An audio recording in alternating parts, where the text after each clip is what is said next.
Hello, everybody. Welcome to episode 340 of Spittin Chiclets, presented by Pink Whitney from our friends at New Amsterdam Vodka here in the Barstool Sports podcast family. What's up, everybody? We're in a great spot right now with the semifinals. It's now 2 best of 3s to decide who plays for the cup, and it's also going to decide where our next road trip is, boys. We know who we're pulling for because one country won't let us in. Still a lot of balls in the air. And speaking of balls, let's say hi to the boys. Mikey G, producer down New York. What's up, guy? What's going on, guys? Feeling a lot better this week, mainly because we dropped our bathing suits last Friday. Also have some driver head covers, some Pink Whitney driver head covers coming this week. So the machine keeps on rolling, boys. We're not going to talk about roller hockey out the gate.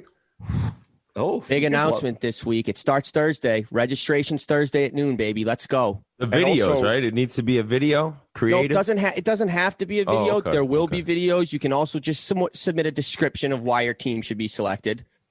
You can solidify yourself a spot by entering a good video saying, hey, this is my squad. We're going to come there and maybe just potentially beat some of the pros and NHLers that we have playing in the tournament. Now, we're going to get the top tier guys, and they're all going to be on the Spittin Chiclets team, so probably you ain't going to fucking beat us. But it's going to be a great time. We're going to throw it at a Penn property. We're going to have a party afterwards. We're going to mingle with all the Spittin Chiclets fans. And RA, going back to your comment, Canadian border is officially open as July 5th to fully vaccinated travelers. So if you're vaccinated, you can actually get going, or I guess with July 5th, would that be when the finals would be if they were in it? Yeah, Biz. You know what? I'd love to get up to Montreal again. It's been a while. And would you say July 5th, things are open? That's going to be right probably in the middle of the Stanley Cup. So, I mean, if things are opening back up, that means Shea Paris, Wanda's, Super Sex. I mean, I don't know what the social distancing is. I feel like you wanted to say like 7 ID. other ones there. Yeah, I can name 17 other ones, but he's got all the phone numbers memorized in his head, like your old home phone number. I think I told the story probably 100 years ago about we were a strip joint, and I had to use the throne in the strip joint. That's how bad I had to go. Oh my goodness! Had to build a big bird nest. We're 3 minutes in, I'm talking about you taking a smash. No, but it's kind of secondary. So I hear the door open, and I look down, and I see my buddy's sneakers. I recognize them, but he doesn't know I'm in the bathroom. So it's a strip joint. I look over. I was like, "Hey, buddy." He's like I could see his head. He's like, I goes, I'll finish you off for 50. He had no clue I was in the bathroom. He freaked out of there and ran out of the bathroom. He just thought I was some creep in the bathroom. I come out. He's like, that was you in the stall, you asshole. He's in the strip joint. There's a lot of fucking creepers that walk in and out of those. And then RA carved his name in the stall. How could you see his head? How could you see his head move if all you could see was his shoes? I seen not his head move. It was I could see his body kind of swing. I could see his feet. So I got his attention. I was like, hey, and I was like, finish you off for 50. Oh, he was fucking horrified. He had no clue. I had beat him to the hopper. So a little toilet humor, literally. That's the voice of Ryan Whitney, the Wit Dog. What's going on, buddy? Not much, guys. 2-2, both series. I could still be a waiter for 2 nights. That is firmly alive. The hockey's been at times fantastic, at times a little bit boring in both series. We have so many things to discuss. Oh, my God, the amount of catch-up we have to do talking about the referee and the goaltending situation. Everything to do with the league right now is all bananas, it seems to me. So I'm looking forward to discussing what's happened this past week. And also a little golf talk. What a tournament. Oh, I called the winner, boys. No, I hope everyone listened. Did. That's right. You did. I said, well, I don't think I said, hey, he dominates this course. And he dominated the course. And then we'll talk about it later. But yeah, he was entertaining to watch. But nobody wanted to win that one Sunday, I guess, other than him at the end. Yeah, for sure. But it was still great Sunday of television on Father's Day. What a day. I got to be with my dad.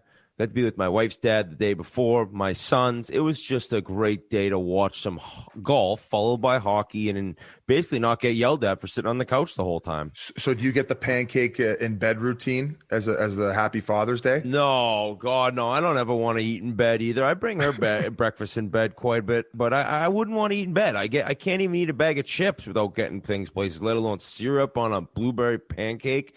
I went downstairs and I had an omelet. It was great. I ate healthy, felt good about myself. Played in the golf tournament this weekend. We were second place, 2 under after the first day. Shot 3 over the second day. Finished +1, tied for third. That was disappointing. The elbow then blew up Sunday. I also was woken up on Father's Day. Ryder took a tomahawk chop to our 85-inch TV. Just broke the screen. That was a kick in the dick. But what are you going to do? Get mad at a 3.5-year-old? So, woken up with the swollen elbow and the broken TV. It was an odd beginning, but like I said, the day turned out to be fantastic. Can he write you a card? Do they write funny sentences at this age? No. He 3.5. I mean, maybe there's some 3.5-year-olds out there writing, but my son isn't. I don't know the age range when shit starts, but did he understand they're 10? They're still in diapers, right? Did he understand what Father's Day was though? He said Happy Father's Day. I think, I don't necessarily know he understands like the premise of what it is, but he said it. Okay, we can move on. Do you wish people happy holidays that aren't even on social media? And he is like people say Happy Father's Day, Dad, but like their father's not on social media. I say, if I walk by somebody, I'll nod and say, hey guys. On any day or a holiday? Yeah, just any holiday. Well, any holiday. But if the person's not on social media, it's like, what are you wishing them for if they're not going to see it? I feel like you're just doing it to like, pump your own tires in a way. You know what I mean? If like the person you're wishing glad tidings to is never going to see it, then it's a little bit like. Of doing but yeah, maybe it's just the thought. I'm a happy holiday guy. Yeah, you want the people who follow you to understand you're thinking of a certain special someone in your life that day that isn't necessarily going to see it. So I see your side. Yeah, I see your side. Yeah, I mean, you could, Happy holidays. Everything has to be for the public, I guess, is my overarching point. He's singing a Christmas song with that Paul Biz Nasty Bissonette. By the way, I love that shirt. Is that the Burger Van shirt? That's the Burger Van. I'm on board. I will say though, when they put you're on board? When Vegas picked Leonard to be in, I was very confident that they were going to get one. So as much as I'm on the Burger Van, we got a 3-game series now, boys. Best Absolutely. of 3. Wait, what do you mean? You're saying when they decided Leonard was starting, you were confident Vegas was going to win? Yes, very confident. Wow. Yeah. I went to Twitter to announce it. Yeah. You did before the game? Yeah, I said I liked the move, the coaching move by DeBoer. Yes, I thought it was good. For you. Yeah. In the group chat too, Biz, I believe. I said, yeah. Although I will say I had no idea who Chris Lee was as a referee before yesterday. And I think this guy, as I say, when we were talking to Kerry Fraser, I think his family is in witness protection right now because the Canadians fan base, they don't like this guy. Mind you, there was a few reasons as to why they should hate him. Should we dive into that or should we go to the headline here with the goalie situation, RA? We'll jump into the goalies first, but first we got to let the folks know, Biz, the final rounds for both winter sports will be starting very soon, so make sure you load up on the new 375 milliliter Mickey-sized Pink Whitney bottles. Whether rooting your squad on or drowning your season sorrows, do it with the Pink Whitney Mickeys at your local liquor stores. Check them out. And yes, Game 4, Sunday, Montreal, Vegas. They call it pivotal Game 4 for a reason, Biz. It's usually 2-1. Team wins, they go up 3-1. The other team wins, it's 2-2. And after Game 3, Marc-Andre Fleury had a tough gaffe. Robin Lehner gets the start. Peter DeBoer shocks everybody, I think, given the fact that that Lehner hasn't started since, I think, the first round, 21 days, I believe, since his last start. A huge ballsy call by DeBoer to put in Lehner, and it worked. Vegas ends up, after a dead couple periods, ended up tying the game in the third, winning in OT. Biz, let's go to you first, buddy. Well, I mean, I won't draw it back to last game first. I'll draw it back to last year when it was Leonard who got the net. And, we go back to the Alan Walsh tweet. Hey, that was Alan Walsh getting emotional about a client he's very connected to, who he thought, given his resume, deserved that. We don't even need to go there either. But, Leonard, now when he's in the opposite position, why are you laughing, Grinelli? Emotionable.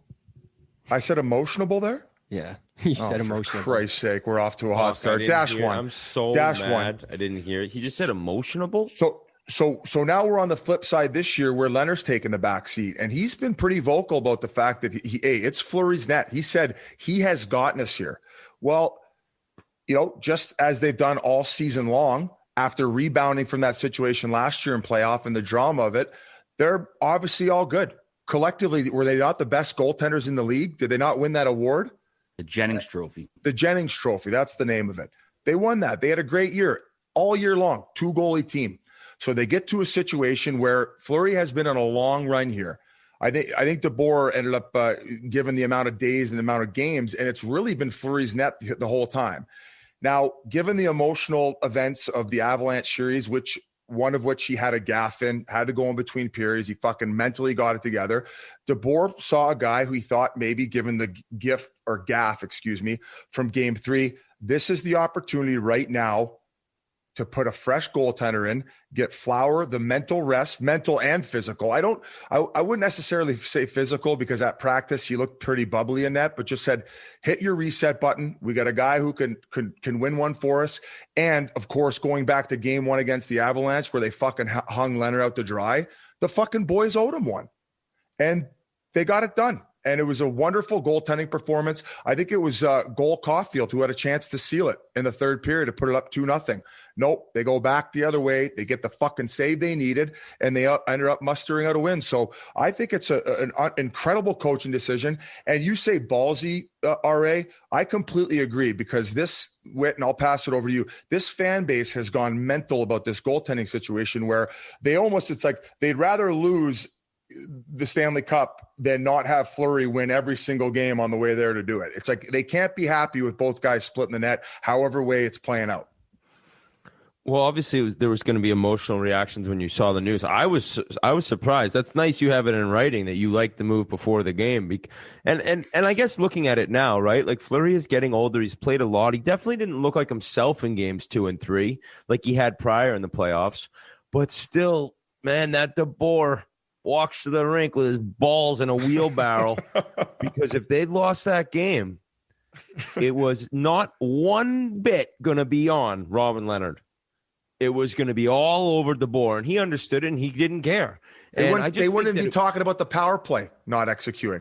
They wouldn't be talking, or they wouldn't be talking about. Or how about the fact that in Vegas, I think you got 3 goals from forwards in this series, and not one of them is Stone, Pacioretty, Carlson, Marchessault, or Riley Smith have one? I don't think so. I don't think so in this series. So, yeah, just an incredible display of a coach really knowing his team, and I wonder how Fleury handled it. It certainly seems to be that they are a legit team, and we talked to Sean Avery, and he mentioned that once he heard the quote that you said about Leonard saying, I understand this is Marc-Andre's net. And the thing that I'm now shocked is like, what do you do in net? And you say right back to Fleury. Yeah. So you hear that again when we talk to Avery. I think that the right play it's like you have Leonard saying he's gotten us to this point. This has been the guy to get, without him, we're not here. That's just me saying, hey, I'm the backup. I want to instill confidence in this guy, let him know, hey, I understand it's your net. And that's the dynamic of which, even going back to last year when Leonard got the, from a mental standpoint, and even Leonard talks about it. He follows social media. He talked about it after this. He said he went to the rink 2 hours early to read all the negativity so he could pull a fucking rocket up his ass so he can bring that team to that performance. And if that's what it takes to light a fire under your ass, that's what it takes. And going back to last year when, Alan Walsh did what he did, I thought that fucking Leonard handled it pretty good. And now on top of that, in his situation, in his time to shine last year, even though that happened to him, he's still willing to take the back seat and elevate his goaltender and compliment him in his shining moment when he got the net and got a must win. And I think it's such a healthy dynamic and it was awesome to see. And I'm glad DeBoer stuck to his guns and put those balls of his in the wheelbarrow and wheeled them into Montreal. I love that the quote after where he did say, like, I just read through the tweets to get me fired up. And then everyone on Twitter's like, what a fucking loser listening to us. It's like, dude, what are you talking about? You can't be like dogging all over him and then be that surprised that he's going to use that as motivation. People are like, what a fucking idiot. Why would he be going on Twitter? Like, those are the same people who wouldn't be happy with them being buddies. What? Those are the same guys who wouldn't be happy with them being buddies. They want it one way. They want it.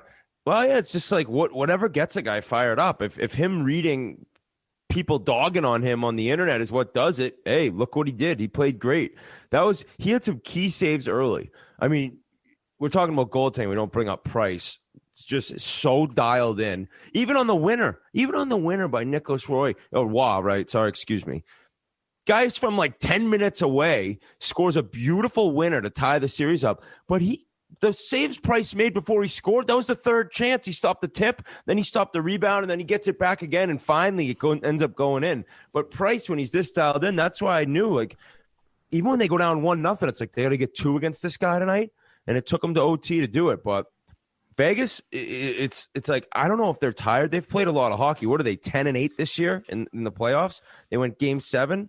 They went to 6, right? And then now they're through 4. So, no, how many is that? That's 7, 13. You lost me. 17 maybe? Fuck, who knows? But maybe they're getting tired. But all I'm saying is if their top forwards aren't scoring, doesn't matter if they even get through Montreal. They don't have a chance. Yeah. I mean, they look like a different team after that McNabb goal in the third period with 9 minutes left. I mean, it was like, okay, this is the Vegas team we've been waiting for all series. I mean, they were taking it to Montreal. It was like, then you wonder if it was just a confidence thing because, Montreal's obviously talented, but they're just checking so much better than Vegas could get anything going offensively. Is it an X's and O's thing? Is it a hustle thing? I don't know, but that fucking goal changed their whole attitude with. And this Stevenson guy, I don't think anyone knew how good he was or how valuable he was to Vegas. And he's centering that first line. All of a sudden, he's gone. We have no idea what's going on with him. It's upper body injury. Yeah, when he get hit, he got dinged from Ben Sherratt. They're suspecting it's a conky. That's the scuttlebutt that it's a concussion. So what happens I'll say at least it's nothing structurally. Like the head stuff sucks. At least it gets the amount of time and takes care of that. But at least he's not going to come back all banged up. Yeah, if he's able to come back though. But because if it's a bad one, who knows? But the thing about him being out is it's not only it affects that line and how quick he is, but Tuck, who's had the chance to just play on the third line and dominate, they had to move him up in game 4 to try to play center on one of the top lines. He's not comfortable doing that, or he's not at his best. He still was like one of the best Vegas players last night and has been the entire playoff run. But you just lose that depth of having a third line guy dominating against different matchups, and now he's got to move up. So that injury was a bigger loss than I think people realized when he first missed the game.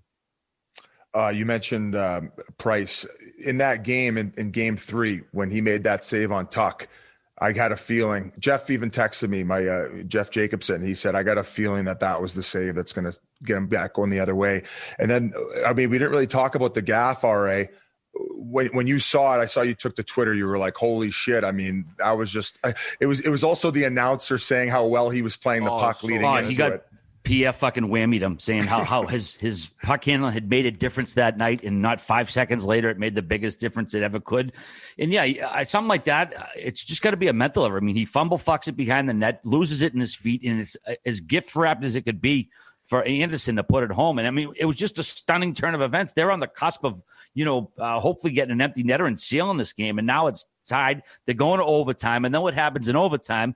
Marchessault takes a fucking baseball swing at the puck, trying to play the puck. It catches Corey. And if you watch the real slow, Corey Perry was raising his stick at the same time. So when he caught Perry's stick, it actually rides up Perry's stick right into Perry's face at full force. Referees do not call it. And Perry gets up bloodied and angry. And then you're right, like, all right away, I'm like, Montreal's not losing this fucking game when they didn't call a penalty. I mean, I've seen this movie a bunch, and you knew it was going to happen. And sure as shit, I don't know, less than 10 minutes later, a 2-on-0 in overtime. And, we've been stroking Pietrangelo off all series long, all playoffs long, and rightfully so. He's been incredible. I believe he's the favorite for the Conn Smythe right now, but that's a tough change right there. I mean, when you flip the puck up, it never gets into the zone. And that's another one I replayed a bunch. It actually bounces over Riley Smith's stick, and he never gets possession. And who else but Jeff Petrie bats it over to Jesperi Kotkaniemi, who makes an unreal pass to Anderson. And then when Anderson bats it down, again, it hits his skate, and it's not even his puck for about a half a second. It's anybody's puck. Meanwhile, what's his face? Byron had just jumped on the ice, so he's full of energy. Theodore looked out of gas, waving at it, and then it's a 2-on-0, bing, boop, dunzo, blouses, game over, moving along. Yeah, that was quite the hell. Oh, my goodness. You reminded me of so many different things. So let me go back to one thing. You said Fleury's gaff was a mental mistake. I don't know. Like, maybe is your argument that he's not into the game as much as he should be, and he's not dialed in his focus? Because I could argue that it's just a physical mistake. Like, there's spin on the puck, it hits his skate. I don't necessarily think that's mental. I mean, if it's not mental, how is it? I guess there's mental mistakes where the mental mistake to me is when you'd go on a really bad line change, or you take a really selfish, stupid penalty. Where a physical mistake is like if you make a bad pass or you do what Fleury did. I think there is a difference. I guess I think if he was 100% mentally locked in, he wouldn't have lost it for that half a second, which is all it took for him to kick it. But, I guess 6-1, half dozen the other. But did you see the next practice? I also think he's the type of goalie when he's locked in, he's playing extremely loose and aggressive. Yeah, and aggressive. So he went out to play it, and he didn't change anything up. Where, hey, I'll tell you what, if I was a goalie in the last 3 minutes, I might not even get out of the net. There was 151 left when he ended up doing it. I think fans would love to see their goalie not get out of the net. I mean, I know there's some goalies and Price is great, and there's guys who can go play the puck, but it's like for every nice play they make, you see this one decision that ends up costing people games, and you're like, just stay in the crease. Oh, yeah. Mike Smith would give like about 5 fans a game cardiac arrest because he'd be fucking buzzing up the ice, joining the Russian shit. Yeah. What else did you bring up? Oh, Petro, yeah, what a player he is. Oh, and that's what I wanted to talk about. You talk about a 2-on-0. Paul Byron slides it over to Josh Anderson, who gets his second of the game to win it. Paul Byron 3 times was on waivers this year. I thought it was once early. I knew early he was, and then last night in the broadcast, 3 times anyone could have had him. He's been outstanding. Him and Darren Helm were 2 of the guys that I always thought, Darren Helm of the Detroit Red Wings, like these guys, and Michael Grabner, if these guys could score on breakaways, they'd get 130 goals each season. They're always on breakaways, and they never score. Well, all of a sudden, Paul Byron this year is scoring on all of them, and they're beautiful goals. The one he has in Game 4, he shelf on Leonard is a sick play, and then the pass he makes over to Anderson. But seeing Byron play the way he has and knowing that 3 different times they were looking to get rid of him, it just shows how crazy of a game hockey is and how, like, you just keep going, stick with it, and you never know when your time's going to come. Won't go away. And Anderson, excuse me, this fucking guy, slow start, he hadn't been scoring, and then all of a sudden that game gets him buzzing where leading into Game 4 and as the game progressed, he was one of the most dominant playoff performers in a game. He had 10 hits. He was running people over. An unreal move. I don't remember who the D-man was who fell down. He cut to the middle, just missed the net. Could have had another one there. But definitely Montreal's best player. And if you're going to see him get going like that, that could completely change their team. So when I said that, I was a little critical of him. I was saying, he's got to show up a little bit offensively. But I started watching him a little bit more closely. He was getting all the little stuff done, and he was making an impact, and he was driving to the net, and, he wasn't getting the bounces, and then sure as shit, I say it, and then he gets 2 tucks. And yeah, great execution. Now, some people thought maybe on the entry, when he batted that down, it would have been a high stick, but I thought it looked all good. When he ended up batting it down off the shaft on the way. Yeah, it would have been ridiculous to review that. I would have lost it on that. Yeah. I'm glad they didn't make a fucking big ordeal about that. That would have sucked. Okay, so here's one other thing about the series that I'll mention, especially early on. I'd never seen so many fucking goals scored off of faceoffs. It felt like every time somebody lost a draw, there was a goal going in the net. So I go to Twitter because I saw Suzuki as a centerman for at least 1 or 2 of them. So then I see this stat: Vegas-Montreal goals off faceoffs. Suzuki had a stretch. He went 7 for 10, so only 3 losses. On every single loss, it ended up in the back of his net. How big of a kick in the dick is that? Every one of them? The 3 losses out of that 7 out of 10 stretch, he was the centerman to lose it, and it was in the back of the net. I honestly think at this point in the series there might be 6 or 7 goals scored within 5 seconds of a face-off being won. So just tells you how important the small details of the game are as the farther you get down the stretch. And you know what? The only way that Montreal might figure out a way to win the series is at the fact that Petrie sold his soul to the devil, and. No, he ate a human when. That's what happened. Corey Mitchell and Sadaguchi were. Life Force. Canadians are bankrolling Life Force. Because I don't know if you guys his eyes. Okay, so I saw it on Twitter, and I was like, "That's a what do you call when you adjust a picture? When you when you're the bass player for Limp Bizkit?" No, but I thought it was like contrast. No, like what do you do to pictures? To Photoshop when it's Photoshop. It was a Photoshop. And then I saw another one. I was like, oh my God. So then I'm like, where did he get hurt again? Oh yeah, his thumb or his pinky. So then the only guess is like the Toradol reaction would make that happen. Like what was that? I was thinking allergies, but if we're gonna go to Toradol, sure. Yeah, his wife. You think allergies could do that to somebody's eyes? No, I don't know. Maybe if you're not used to the desert, I get allergies. It was something, not conjunctivitis, but the word had conjunctor in it, so it was some sort of eye thing. And they said it was related to his injury. His wife said He doesn't feel any pain from it. It doesn't hurt. But I forget the name. It was like conjunctivitis when you get it in your eye. It had a very similar name to that with the eyes, but said he felt no pain. But I will tell you to keep your eyes on little merchandise drop coming soon for the Canadians fans. If you like Petrie's look, well, you're gonna like the new T-shirts we're dropping as well. Biz, did you see Flowers' first practice after his gaff? He played the puck a similar way, and he like raised his arm and like saluted himself. Well, that's why I said afterward, I don't think it's an energy thing. I think in practice the next day, he was getting extra work done and like joking around. I'm sure he know people would see it. I think it's all lighthearted in that Vegas locker room, and like usual, people are just kicking up dust online rather than what's actually happening inside. Kind of like when I made up the rumor that Barzal wanted out of Islanders. The other Crosby, you got an ad here. All right, sorry, I'll toss it over. Just want to let you folks know today's athletes deserve more than just your grandfather's tired old salty sports drink, which is full of artificial dyes. And at the Body Armor, I've been slugging this stuff all summer. It's been hot as hell up here in Boston. I'm not sure what I could say. Definitely want to check this stuff out. It's awesome stuff. Body Armor is made with potassium-packed electrolytes, antioxidants, and B vitamins, plus no artificial sweeteners, flavors, or dyes. BODYARMOR Sports Drink provides hard work and hydration and more, plus it tastes great. Right now, I'm all over the tropical punch. I also dig the blackout berry fruit punch and, of course, the watermelon strawberry. So BODYARMOR right now helps today's athletes stay on top of their game. It's available for purchase in-store and on Amazon right now. And you can learn more at drinkbodyarmor.com. Stuff is fantastic. Check it out if you haven't yet. Sorry, Biz, we can move right along. Oh, no worries. But they were milking it on the broadcast. I just thought, given his eyes, just maybe avoid doing the close-ups. I just felt they kept going back to him. And I know he's on the ice a lot, but did you guys felt it got excessive at one point? I mean, I don't know. It is kind of funny. It's creepy looking. I didn't think it was excessive. Oh, just don't show injuries again. Yeah, I mean, I think that like his wife I saw an Instagram post where she was that? People crying when they show the injuries too much. Oh no, but she seemed kind of like, you know, you're listening to what everyone's saying online. She's like, he's dealing with something from his injury. So I'd never seen anything like that. Apparently Biz thinks a little pollen makes you look like fucking Dracula, but to each his own. I mean, yeah, I'm not a doctor.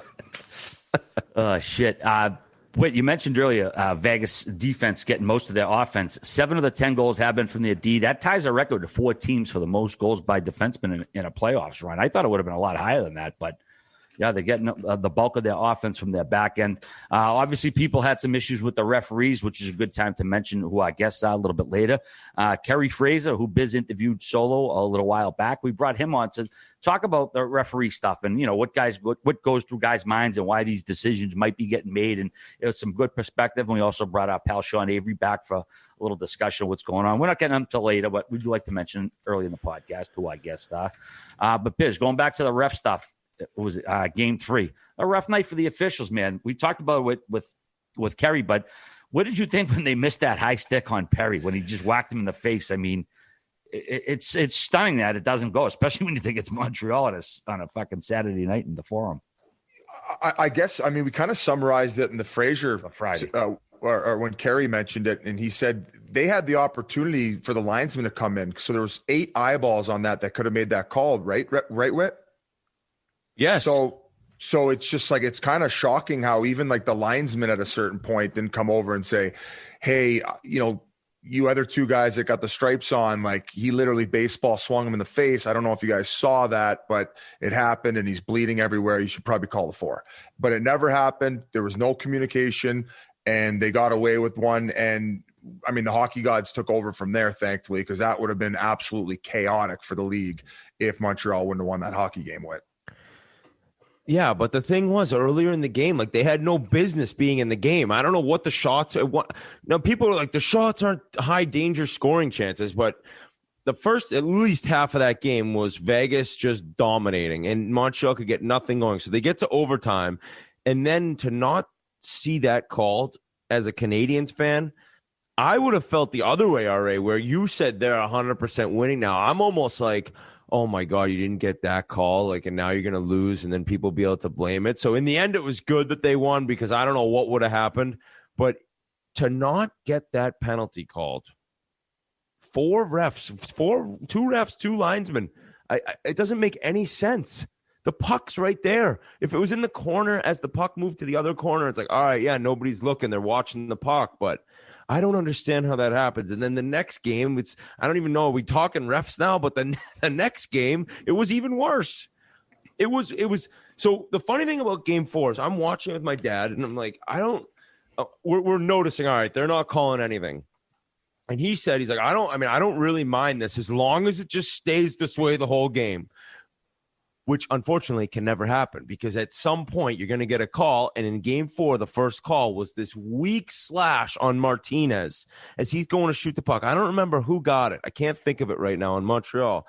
But after what they let go, you see Nosek cross-check Weber from behind. Weber gets up, cross-checks him, then punches him. No calls. Okay, back and forth. Then people are really going bananas because you see, I think, who was the D-man that punched Suzuki? Oh, okay. So that was McNabb. That was I believe, it was on a penalty kill. And I felt that like Suzuki kind of pushed him with the 2 hands. And yes. Then McNabb don't play no games. He's a straight up thug in front of the net. So he punched him right in the face where it's like, I was okay with that one. People were losing. Well, the issue with that one is, Biz, and I know what you mean because he just got pushed. He's punching him back. It's not the end of the world. But Chris Lee is looking at it. And not only does he not call it, dude, he just looks away.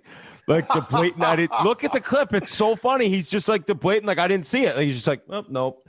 And then so you have that on video. He was sitting beside Leonard reading Twitter before the game started, just with him. Oh yeah, you think you're getting it bad? Look at me, fucking Chris Lee, and then to see that happen.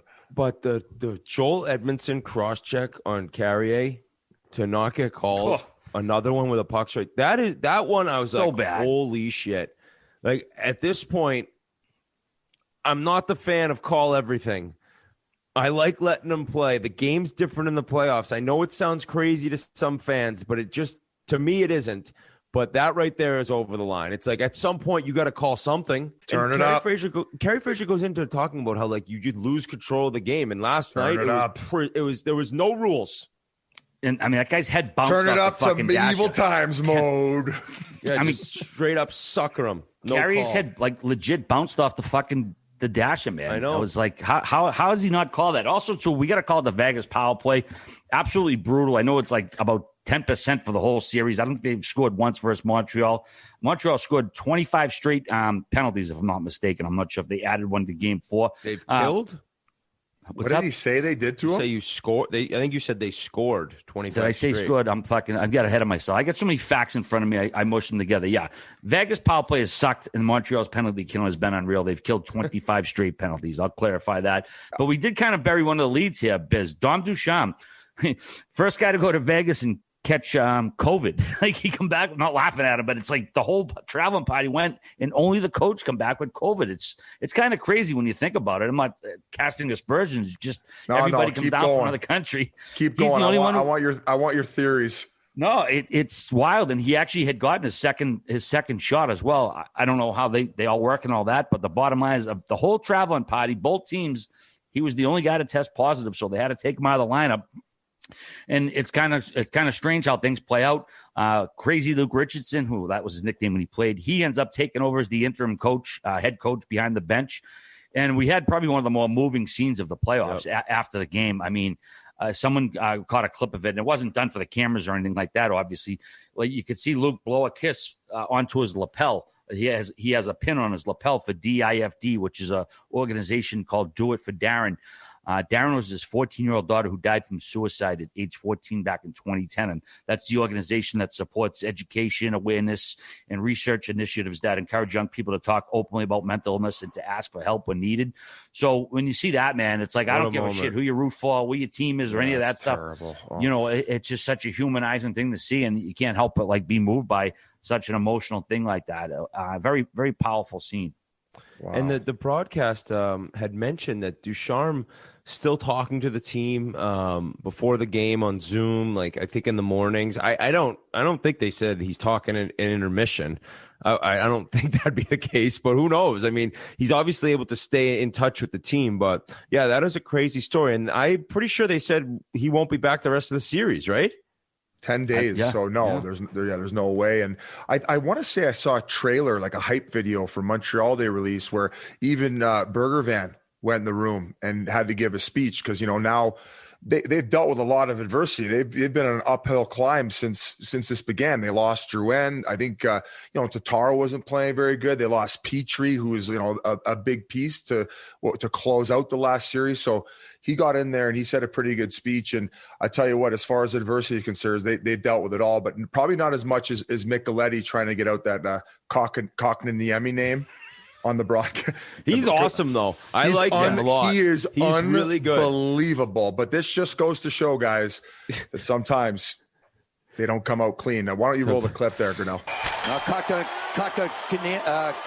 Niemi, pardon me. Hey, if there's anybody who feels for you, it's this goddamn podcast. Yeah. Try saying these names. It's not easy. Kotkaniemi. I've been getting that one from the jump. Kotkaniemi. You've been getting it from the jump? Yeah, I've won that one quick. Good Yes, job. very Kotkaniemi. Don't break your arm patting yourself on the back. Oh, please. You can teach me. You can teach me some lessons in that one, Wet. Yeah, I got long arms. Yeah, how are you? I just mentioned do it for Darren, the organization. I did want to pass on the website. It's DIFD.com if you wanted to learn more about it or perhaps make a donation. Again, it's a worthwhile cause. Also, it's teams that take a 2-1 lead. Obviously, both series are tied, but this is interesting to keep an eye on, boys. Teams that take a 2-1 lead, 781 winning percentage in best of sevens. That's crazy, and these are going to really be put to the test this round because the Islanders tied it up and Vegas tied it up. So we'll keep an eye on it. And Cole Caulfield, the first Hab 21 and younger with a 5-game playoff point streak since buddy Shane Corson way back in 1987. I'm hearing rumblings that we could have a Pavelski Caulfield team against us in a sandbagger. How do they know each other? Little Wisconsin. They're both Wisconsin Badger alumni. Oh, okay. Pavelski's got like a company. I know we talked about it one episode. We got to get the info. He said on he's that. going to come on. All right, he said it eventually. It's pretty cool. It's pretty cool, the sounds of it. We'll talk about that when we have him on. But yeah, Cole Caulfield's he is so quick. Holy shit. Like, I can't believe there was a moment in this playoffs he wasn't in the lineup. What the hell were they doing? Yeah. Like, this guy's he's dominating when he's out there. Big Chiclets guy, too. Huge Chiclets fan. His brother had the shirt on, right, G? He did. That's a bunch of free advertising for us. So shout out to him. And we also sent them all the Burger Van shirts, all the Habs t-shirts, and they loved it. He said they passed them out around the locker room in there. Who's on the Burger Van with him, Biz? So we got Carey Price, Shea Weber, and Cole Caulfield. And then Burger Van, baby. Burger Van driving. All right, boys. Any last notes you want to share before we send it over to our friend Kerry Fraser? I just hope Chris Lee's safe. Vegas. Come on, Chris Vegas. Lee, I hope you're safe. All right, boys, if you've got nothing else, I'll add a couple here. Carey Price tied for the most road wins in a year with 6. He's tied a couple of good guys to tie Ken Dryden, Patrick Waugh, and Joel Armia tied for the 4th best goals per game average by a European Montreal Canadian. He's got 8 goals in 23 games, puts him behind only Kovalev, Zednik, Kotkaniemi, and Naslin. It's pretty good company for a guy who's going to be probably cashing in pretty big time this year as an unrestricted free agent. Tyler Toffoli had an 8-game point streak, 5 goals, 5 assists. The only guys with longer ones in the history of the franchise, Larry Robinson and Guy Lafleur. That's some pretty heady company. So I like to give these guys, give them their daps as they're making these strides. What's up, Iz? 2 things to close Montreal on. So obviously not full capacity. Not really sure where I heard that from. Maybe I just made it up in my brain. Still Why at don't 35. they stick the fans on the glass? I know it's not as good as seats, but it would look so much better. Watching those games with the fucking big ass things in Montreal make it so much less exciting for me on TV. But I cannot be the only person who thinks that. And I know 3,500 is not a lot, but they made it known that they don't like Max Pacioretty.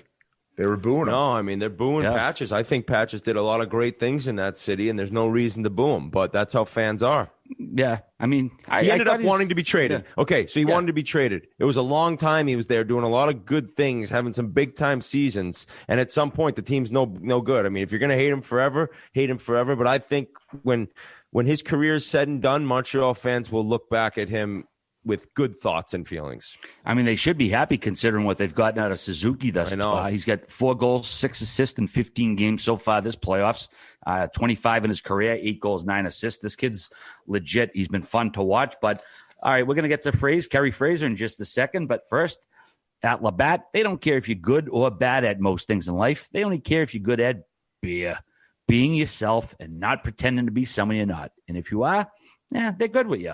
After all, if you choose Labatt Blue Light, you're good at the most important thing there is, beer.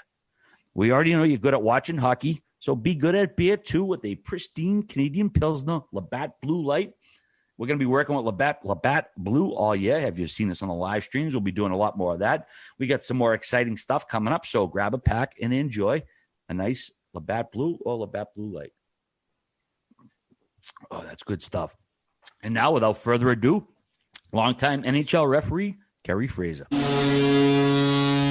it's a pleasure to welcome our next guest back to the show. He refereed more regular season games than anyone else in NHL history and is probably the most recognizable ref to blow a whistle, thanks in large part to his tremendous flow. Thanks so much for joining us once again on the Spittin Chiclets podcast. Kerry Fraser, how are we doing, my friend? I'm doing great. Listen, blow the whistle is just a figment of speech. I was told many times I should have been sucking it instead of blowing it. Well, I did look up some info on Wikipedia. It did say you had a bouffant, which I don't believe that's a bouffant, so I don't trust Wikipedia. So no, don't trust Wikipedia, but thank you very much. Oh, man. So it's been a while since we had you on. The playoffs are in full swing, which means fans crying about the refs is in full swing.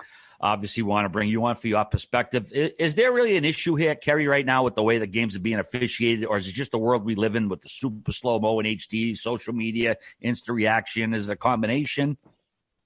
Well, it is a combination of everything, but I have to tell you that the only consistency that we're seeing from game to game, night to night, is that the fans, the coaches, and the players are complaining, as always, about the officiating this time of year.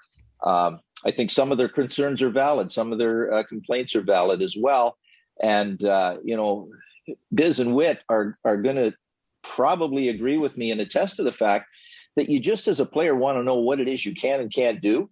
And if it happens at that end and it's okay, then it should be okay at this end, depending on everything else, score, time, whatever.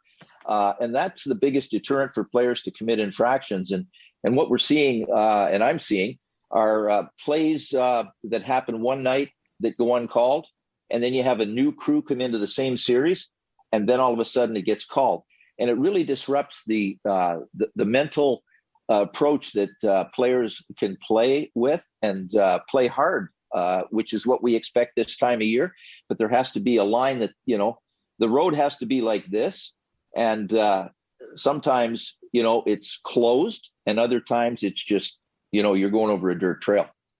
I think for the most part, a lot of refs say, we just don't want to be a storyline, right? Like if we're not discussed, things are going well. And in that, they maybe want guys to be able to play a little bit more, especially in the playoffs. Now, I'm looking at Sunday night's Game 4 between Vegas and Montreal. And as a guy who did so many games, it was evident that they were just letting them play. It was prison rules. Is that something where the two refs, I think it was Dan O'Rourke and Chris Lee, are in the room before the game and discussing on how they're going to ref this game? Or is this totally like each guy's an individual and it just, the game goes and you just see how it begins and ends? Like, I wonder about what leads into the game and the discussion in the room between the two head referees.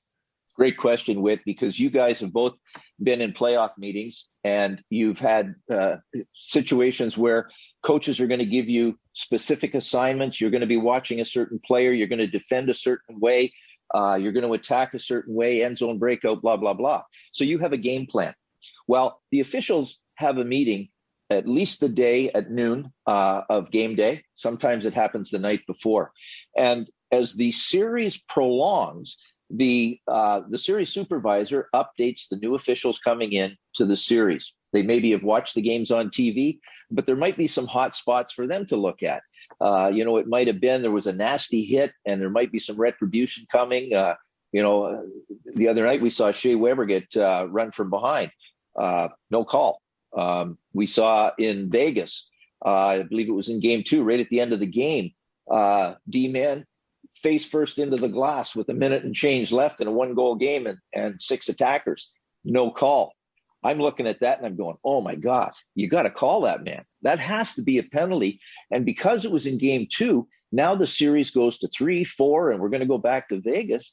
And the fact that the next night there was a play where, and I believe it was Chris Lee, that made a call where in the end zone D, Montreal attacker comes off to the side, not to hit him in the numbers, gives him a push and a twist. He goes into the boards, boom, up goes the arm.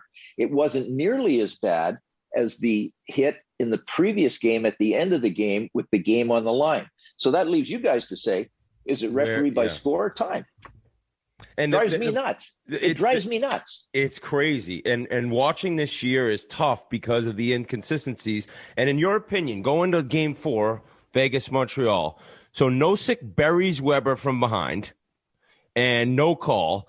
Then what happens? Edmondson gets Carrier. Do you think that wasn't called because the first one wasn't called? Is that where they're at? Like, oh, we can't call that one now. So then you're so behind the 8 ball that when do you even start to make the first call? You're absolutely right. What happens is as the snowball rolls down the hill, part of the official's mindset is I need to be fair. I got to be fair.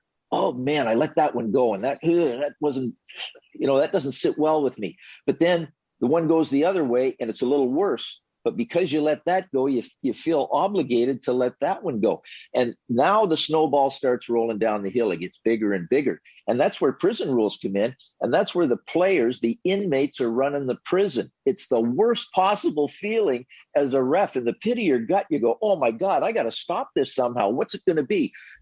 Shoot a puck over the glass. It's out of control, Biz. Here we go. Well, I mean, I could go so many ways through your answers so far. So you as a referee, of course, you were prepared going into a game. When things got off the rails quick, like let's say you kind of lost control early, like was there something that you would do? Would you try to go talk to both coach and say, hey, I've missed a couple here. Bear with me. I'm going to figure my way out here. Or do you just try to collect your thoughts on your own? Well, first of all, Biz, your question, it never happened. I never let the game get out of control. Yeah, right. I'll tell you what happened in the playoffs, and I used it often.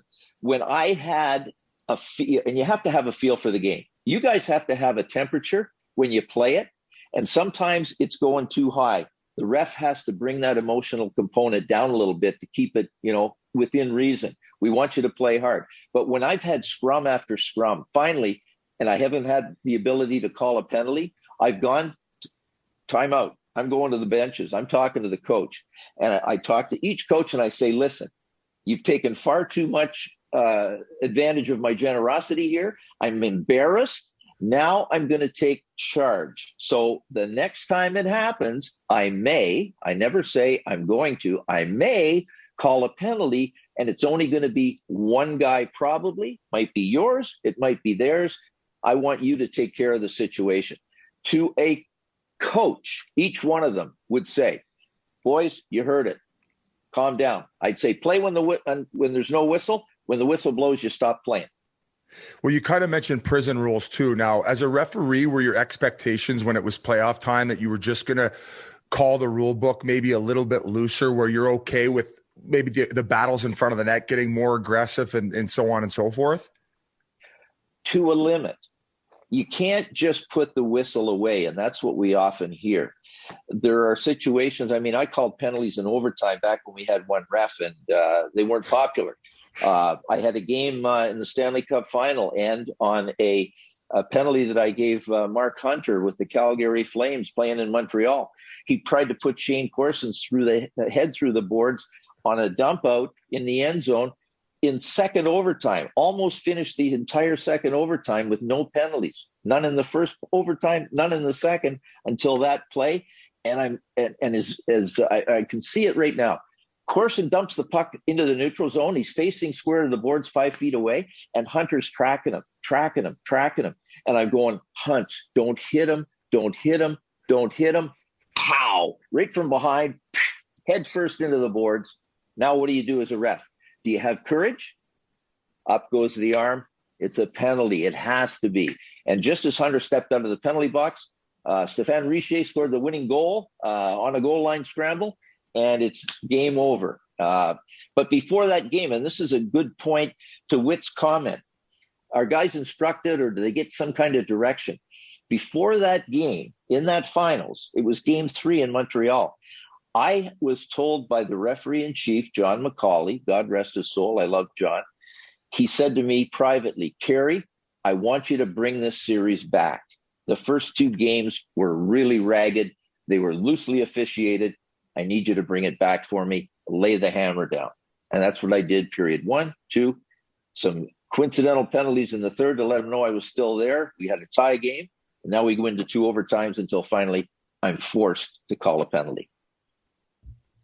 Kerry, I'm sure there's a logical answer, but what's the reason the league doesn't keep the same official crews for the entire series? Sooner or later, you're going to get pissed off with those referees from one side or the other. And for protection, overexposure. Some guys look at the roster in the morning skate and they say, "Oh my God, no, not that guy." I'm sure in the dressing room. Well, they got Chris Lee's family in witness protection right now. He did 1 game for the fucking Habs. Hey, before the game, I'm on social media and I've never heard a name came up, maybe other than yours, before puck drop. And I'm like, who the fuck is Chris Lee? Like, why is everybody talking about this guy? Did he get called up or something? But sure as shit, it was the referee, and everybody was worked up before the game, and then of course during it. Well, now with numbers on the backs and not our names on the back, it's quite odd that somebody knows anybody's name out there. We went to the numbers after our strike in the 93 season. Gary Bettman decided he wanted to keep us protected from fan abuse and such. So he took our names off the back. Wrong. Anyway, we had numbers and right until I finished, it didn't matter whether my young referee partner in the 2-referee system would make a call and the chant would come up, Fraser sucks. They knew who I was. They didn't know the other guy. Going to that, as far as the players knowing the referees, would you be ever okay with post-game press conferences for officials? Would that have been something that you would have okayed and answered questions afterward? I did it before, back when John Ziegler was the president of the league, and we would be in the playoffs. So we'd have a series supervisor. If there was a question on a call, and the media goes to you guys, they get your take on it, and whether, there's some bias there for sure. And then I would encourage, through the series supervisor, send in a beat reporter that would act as, the liaison for the rest of them. Ask questions. Let me give you a quote. And so you understand, at least from my perspective, why I did or didn't make the call. I couldn't agree more. But that all changed. That all changed. I couldn't agree more with that. And now, with social media and how everything is just, they stop things and they go through the slow motion and you're able to just dissect every little non-call, goal against, that it's so crazy. But my thing is, asking somebody like you who's done it forever, where do you even really go from here? Because there's the people who you can never let them play and just call it by the rule book and make every single call. And then there's the other side of let them play and figure it out, and the playoffs are different. But what do you even do to get those two sides together to figure out if there is a true reffing issue in this league right now, how to square it away? Well, we hear about this every year at this time of year, Whit. Yeah. And that's what, will it ever change? That's what I'm kind of getting at. Well, I'm not looking to take anybody's job, and they wouldn't want me anyway. But take me out of the equation. Let's look at a team concept. Montreal Canadiens decided that they needed a coaching change. So Claude Julien gets booted. They bring in the new guy. They have success. If that new guy hadn't have been successful, the next step probably was that the general manager was going to get fired. He was on the bubble. All of a sudden now everything's great. They're on a roll. Lifetime contract. Where you go. So look at the officiating. It's a team. It's a separate team within the league that's paid for by the ownership. Well, do they succeed? Are they successful? Have they been successful? Do they need better drafting, recruiting of officials? They need better coaching? I say yes, for sure. Do they need more accountability? I say yes, for sure. But we have the same, it's just status quo. And a lot of senior officials have been out of the game in recent years, which I think creates issues in terms of younger guys who aren't necessarily as experienced in the playoffs and figuring out as the pace gets higher, how do we call these games? But it's not a job I envy, because a lot of nights it's like, I don't think it was as bad as they make it sound. And then other nights you can't defend it. Well, you know what, Whit, the important thing too is that they're fast tracking officials, and you're right, they haven't had served their time in the minor leagues. When I started, I got to tell you, it was bedlam. Bench clearings every night. It was like, oh my God, 25-minute fights. And I was up till 3:00 writing reports. The bar closed before I could even get a drink. I had to bring it in. I had to import it. And so those situations that happen with coaches on the ice, Don Perry fighting, coached the LA Kings and had some incident with Paul Mulvey because he sent him out to fight and he refused, and there was a big issue way back before you guys started in the league. But he was on the ice one night with his suit on and street shoes fighting with a bench clearing brawl. I mean, go figure. It was bedlam. Now, those things were great preparation for me to get to the highest level. And, you know, I tweeted out the other night when the hockey game was going on, I got like 50,000 followers on Twitter, and I'm in the moment telling them things and, you know, commenting on their questions about officiating, which is what fans want to know. You said it earlier.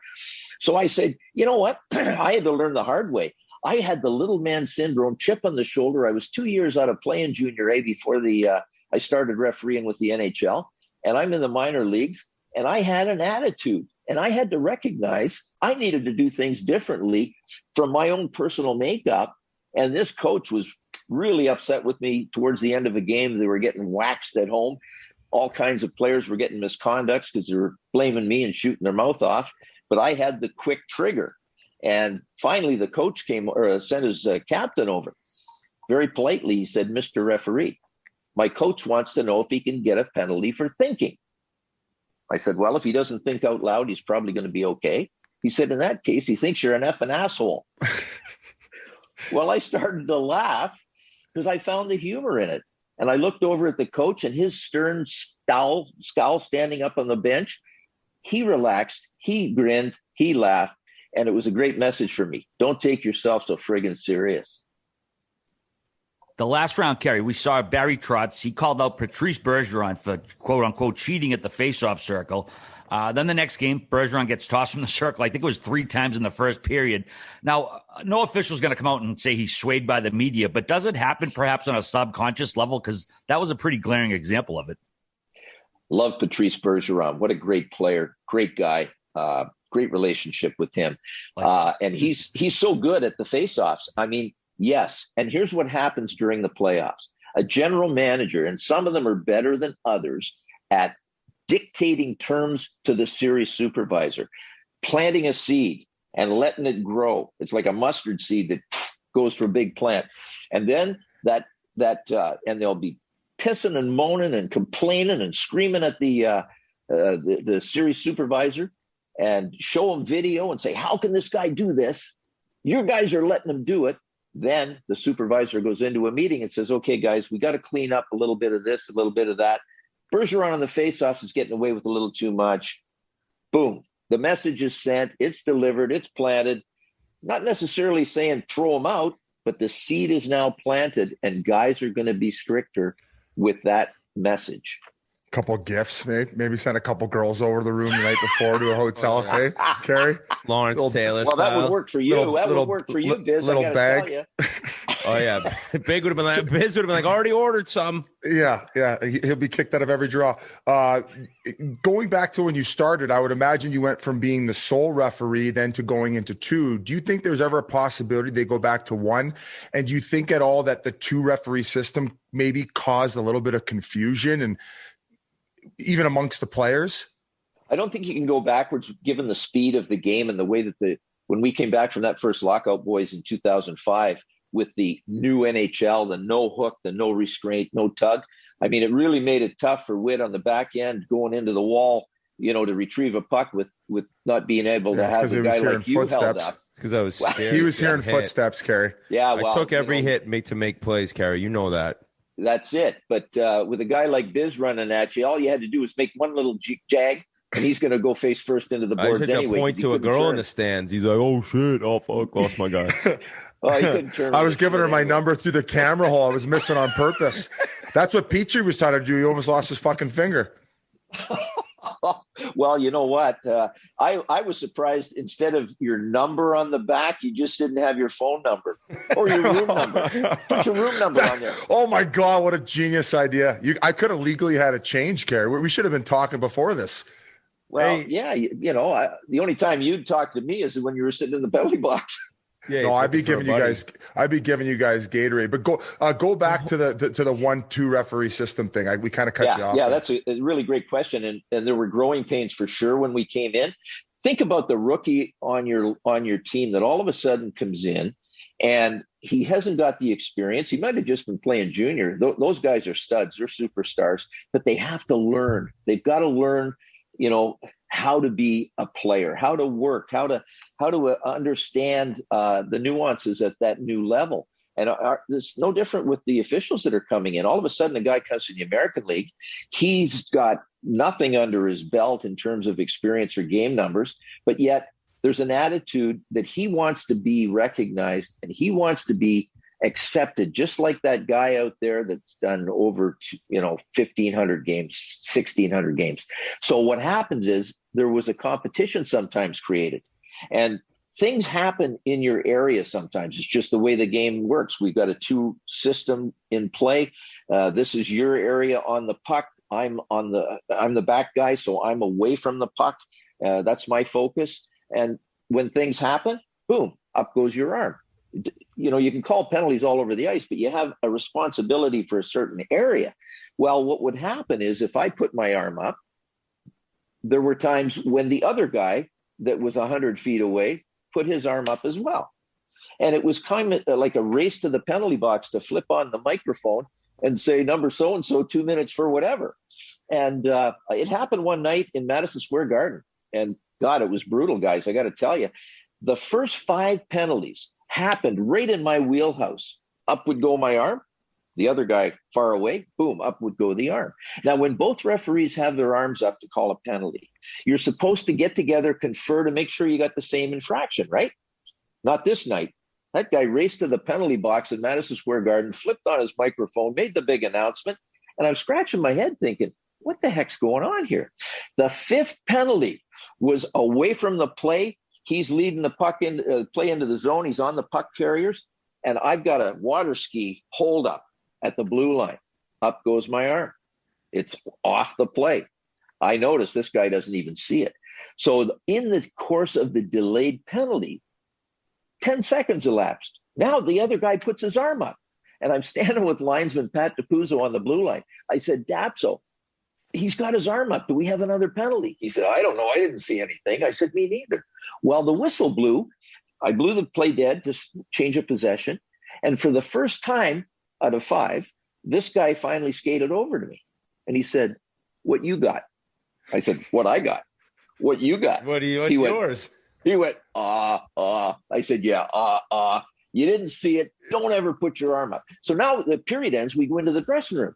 And I said, what the hell are you doing?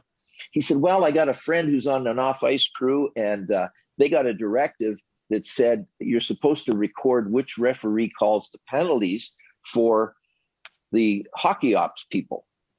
I said, are you shitting me? I said, so I was 0 for 4 with penalties in my wheelhouse, and you were 4 for 4 until all of a sudden you put your arm up on number 5 and you didn't know what the hell it was. A weasel. And you're trying to snake. It's like Smitty tip with the tip pins, Biz. I was going to say that's like Witt on the bench with the second assist, barking at the late official, being like, hey, I got my stick on that. Hey, second assist. You want to hear a good one? Dino Ciccarelli, great scorer, right? So Dino all of a sudden he's on the bench when the goal scored. And out he comes on the line change after I announced the goal. He said, hey, Fraser, I got an assist on that. I said, you got an assist? I said, you've either got the longest friggin' stick or I'm going blind because you were sitting on the bench when the friggin' goal was scored. He said, "Come on, Fraser, I'm in a slump. I need a point." Oh, fuck. That was me every game. That was me every warm-up. Well, yeah, but then you couldn't check the tape, and then they get them all right no matter what, no matter who you put down. It was a nightmare when that changed. I got a Mellenby. Question. Scotty Mellenby was playing in Atlanta, and it was the last game, and he was trying to crack a milestone number, and I begged for an assist for him. I absolutely begged with the official score. I said, "This guy, the puck hit his pants and deflected. You got to give him an assist here." Didn't get it. Got it. Got it. That's power. But then he didn't retire. Then he played some more. Hey, I wonder how many bonuses you gave out through 10-minute misconducts. Did you ever get asked to, hey, dime me up?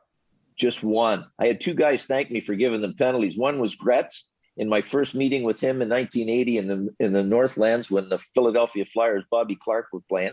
And the other one was Big Jim McKenzie, gentleman fighter, 6'3.5". That one, yeah. He's got a wrench on him. We know those weren't his shoulders. Did you get him for a high stick or what? Yeah, he wasn't fishing. You can't skate with 3 skates on. Yeah. Tripod. So Big Jim is playing for Hartford Whalers, and it's his second season as a pro. Last game of the regular season. We're stepping off the ice. Nothing happened. Afternoon game, we just get her over with, and it's time to move into the playoffs.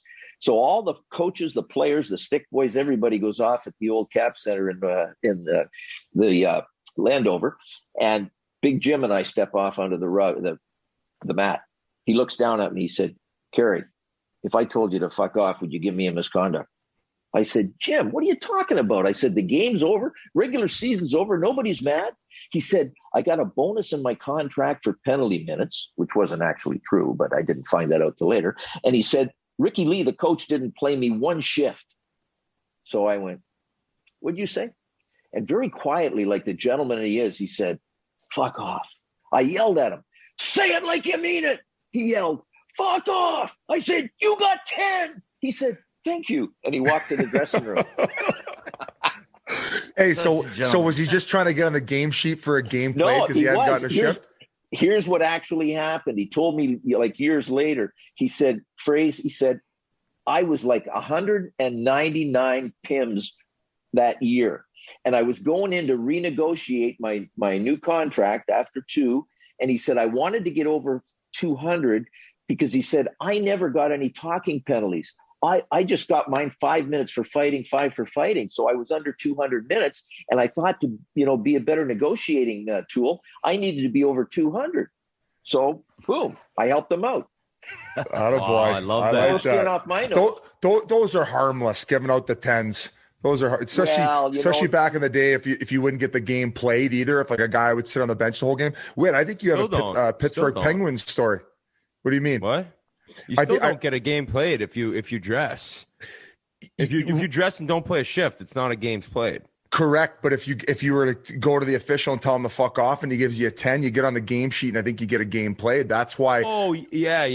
That's why you got to go sit. You got to go sit for 10 in the bin. Yeah. You got to skate onto the ice to get to the penalty box, so you're probably right. I got another question, though. It goes back to this Vegas call of Montreal series, and it was Game 3. And can you clarify? All right, so Perry gets a high stick, a very kind of irresponsible play by Marsha Show. Swings his stick, it hits Perry. He looks like he got about 20 stitches in his nose. Brutal. 4 guys, right? And say if neither ref saw it somehow, can a linesman, when can the linesman go to the ref and say, you missed the penalty, call this? How does that work? They can absolutely go to the referee. They view the play. They see the resulting injury of the situation. And in that case, that's a 4-minute penalty. So the linesman can then go report it to the referee, who would then impose the 4-minute penalty. Now, I'm not a great guy, and I know you had Killer on just not too long ago in May with the high stick that I missed in Game 6. Never heard of it. No, I still haven't seen the damn thing. But it's hard. And in that situation, we had 3 guys and there was a lot of confusion. But in any event, with 4 guys on the ice, and this one happening on the puck, for four guys to miss that, it's kind of hard to accept by everybody. I was going to ask, was there ever periods of time where maybe like for a minute you just kind of be into the abyss, and then all of a sudden you'd be like, oh shit, I'm in the midst of a game here? Would you ever zone out? There were times when I had to talk to myself. You guys have had games when you step on the ice and you feel sluggish, you feel heavy, you feel like, you maybe had too many the night before, or you didn't get much sleep in your case, the night before, and you've got to pull yourself out of it. Now, you can hide on the bench or you can get benched. When you're refereeing, and especially when we were back in the one referee system, you couldn't hide. And you couldn't wait to the end of the game and say, you know what, I really sucked today. You had to know in the moment. So there were times when I would talk to myself for sure. Al Arbor called me over one time in Chicago in the old stadium, and they had that team that won 4 cups. They were the most disciplined group of guys I ever saw, and they were amazing. And it came from the guy behind the bench. When Al Arbor talked, I listened because he never said anything unless I screwed up. And this particular afternoon game, I wasn't there. I wasn't awake. And in the stadium, I had them 3 men short right off the bat in the first 5 minutes of the first period. Al Arbor had enough of me. He's standing. I'm waiting for the face-off at the other end. Al opens the bench door. He's got his hands on his hips. He yells at me, "Kerry, get over here." I skated over with my head down. I know I'm sucking, right? And I look up at him. I said, "Yeah, Al." He said, "What the hell are you doing out there?" I said, "I don't know, Al. I'm really struggling today." He said, "Well, get out there and try harder." I said, "Okay, Al." And I skated off to my position. It was a wake-up call message from my dad. You got fucking pee-pee whacked by Al Arbor on the bench. What a legend. We've been talking about him quite a bit lately. I spelled his name wrong on Twitter, and someone's going after me hard. Well, he's going to come and find you. At least he didn't pee-pee whack me like you. Yeah. But it woke me up.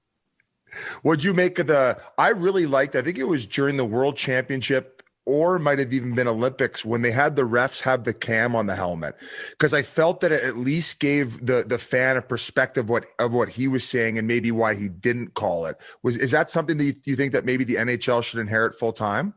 Yeah, I do. I think it'd be a great teaching tool too. They tried to weave one into my hair one time, but it wouldn't stick. But it's a great idea. And you know what? If the ref says, I learned watching Wayne Gretzky in the early 80s, his vision of the ice. Whit, you played with Sid the Kid. Great vision, amazing vision of the ice. The great players have it. Mario had it for sure. And so as a referee, if you're a puck watcher, you're going to miss so much. Yeah. And in watching these great guys, I learned and figured out that one of Gretzky's attributes was that he took little vision checks very quickly, like a camera. Freeze frame, freeze frame, freeze frame. And he knew where everybody was on the ice now. He knew their direction, their speed, and he knew where they were going to be in 3-4 clicks of the camera frame. And the reason that Corey Perry chop to the face wasn't seen is because there was a tunnel vision down the wall. And instead of opening it up broad, when that puck popped up into the air, there had to be a wide perspective because you had 5 players in that area. And the swing of a stick, you got to see that happening, right? 8 eyeballs. 8 eyeballs. Yeah. That's what I'm saying. Now, I hear rumblings too, and I don't really know how it would work, but you hear people mention of getting a ref up top, right? Eye in the sky, and he's able to radio down, call this, call that. Like, could something like that work, or is it just it's not quick enough because you're not down there at ice level?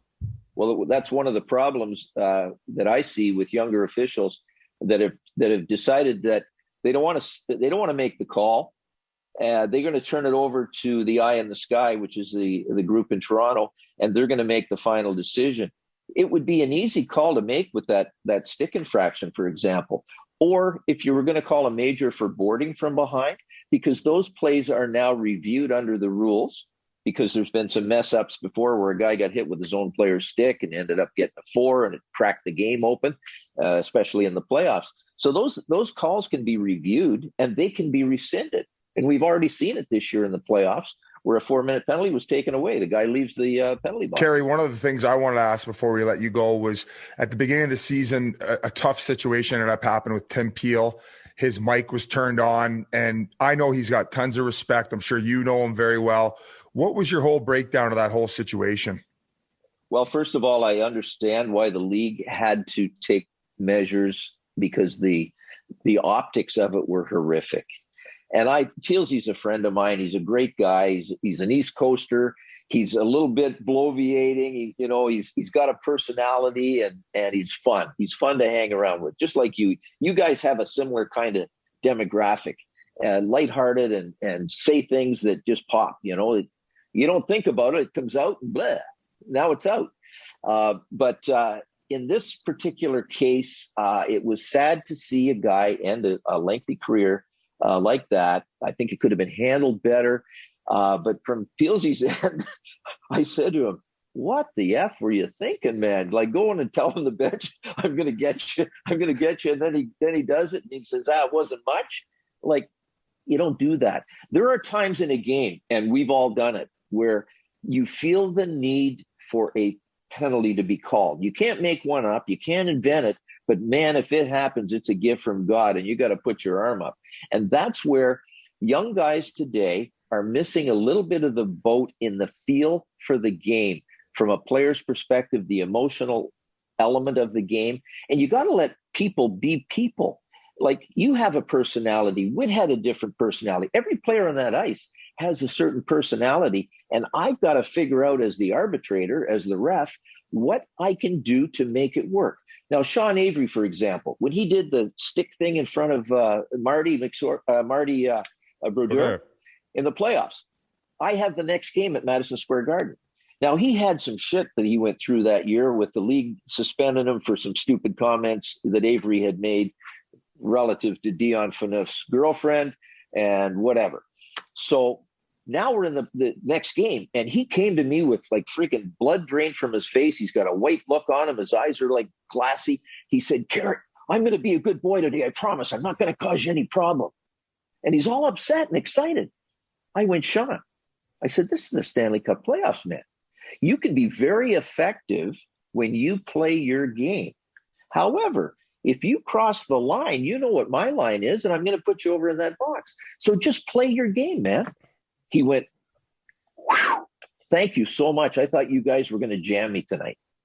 Just going back quickly to Tim Peel, like, is there anything that you think they can do for him in order to set him off appropriately, or do you think it's a situation where it's just, they already put him out to pasture, Biz? He's done. Whit's right, and make sure that he gets his severance, because that's huge. That's huge. Is there anything that maybe the referee union or the referee crew can do for him in order to kind of send him off nicely? You got to have big elephant balls if you're going to step in front of that train. So they're going to maybe send him a bottle of wine or something, but I don't see anybody. It's gone. Whit's right. It's that train has left the station. Yeah. What ref's still employed by the league's all of a sudden going to make a scene about him, Biz? It's like, you know what I mean? They're like, no, dude, sorry. Glad it wasn't me. He screwed up too. It's not like he's innocent. I mean, I'm going to storm the league offices. Hey, Kerry, Timmy. They put your fucking animal skin on. In an argument for the call it by the book side, I'll say this. Yeah. They have figured out a way where if the stick is parallel to the ice and you get the hands, or you knock the stick out of an opposing player's hands or break the stick, penalty. It's what the issues right now for me is kind of the hits along the boards. And there's so many different hits from behind now, whether it's a cross check or a push. And that's what they can't figure out. Like, they figured out the stick work. They call that pretty legit now. It's the hits from behind that you never know which way it's going to go. So I don't know how they really approach that certain hit. Well, you're absolutely right, Whit. And I'll tell you, coming up in a very aggressive era of the game, I had to differentiate very quickly and learn what the difference was in the value of a penalty between a 2-minute penalty, a 5-minute penalty, or a match penalty for attempt or deliberate injury. And you just have to react to it. And there's certain plays that you guys have had when you instinctively just automatically know, I got to go here, I got to go there, or he's coming, I got to give him a little bit of freeway room. That's the same for a referee. And like Knuckles Nyland, Nux and I are buddies now, but he absolutely hated my guts big time. And he was a 300 penalty minute a year guy. And I had a game in Boston in the 90s, just before the playoffs. And I watched John D'Amico, legendary linesman, Hall of Fame guy, told me as a rookie, he said, Kerry, make sure you know everybody that's on the ice. You make sure you know if they change a rotation from one line to another. You have to know that. So certain personnel come on the ice, I'm aware. Just like you guys should have been aware of guys like Scott Stevens that could, when he's on the ice, you better not cut through the middle with your head down, Eric, or you're going to get clobbered. So in this particular game in Boston, Nux is on a line matched with Rick Nifty Middleton. And I go, that's a really a bad match. Nifty didn't get 2 penalty minutes a year if he tried. They're going to the net. They crash together. They fall down. One referee, me, other side of the ice. And the puck starts to go out into the neutral zone. And I look over at Nux from the other side as I'm starting to move. And I see that he's got piss in his eyes. He's mad. He's going to do something stupid. So I did the head fake. I turned like I'm skating up the other way to follow the play. I snapped my head back right as he butt-ended Middleton in the mouth, knocked his front teeth out. Now, we have to go to a hearing. I get called that night. Brian O'Neill, discipline guy, vice president of discipline, says, we're going to have a hearing like tomorrow. You got to come in. So I go to Montreal. Serge Savard's the general manager. Gentlemen, I walk in the boardroom. He shakes my hand. Gentlemen. Nux is staring daggers at me. He wants to kill me. It's like cold as ice. So Brian O'Neill read my report.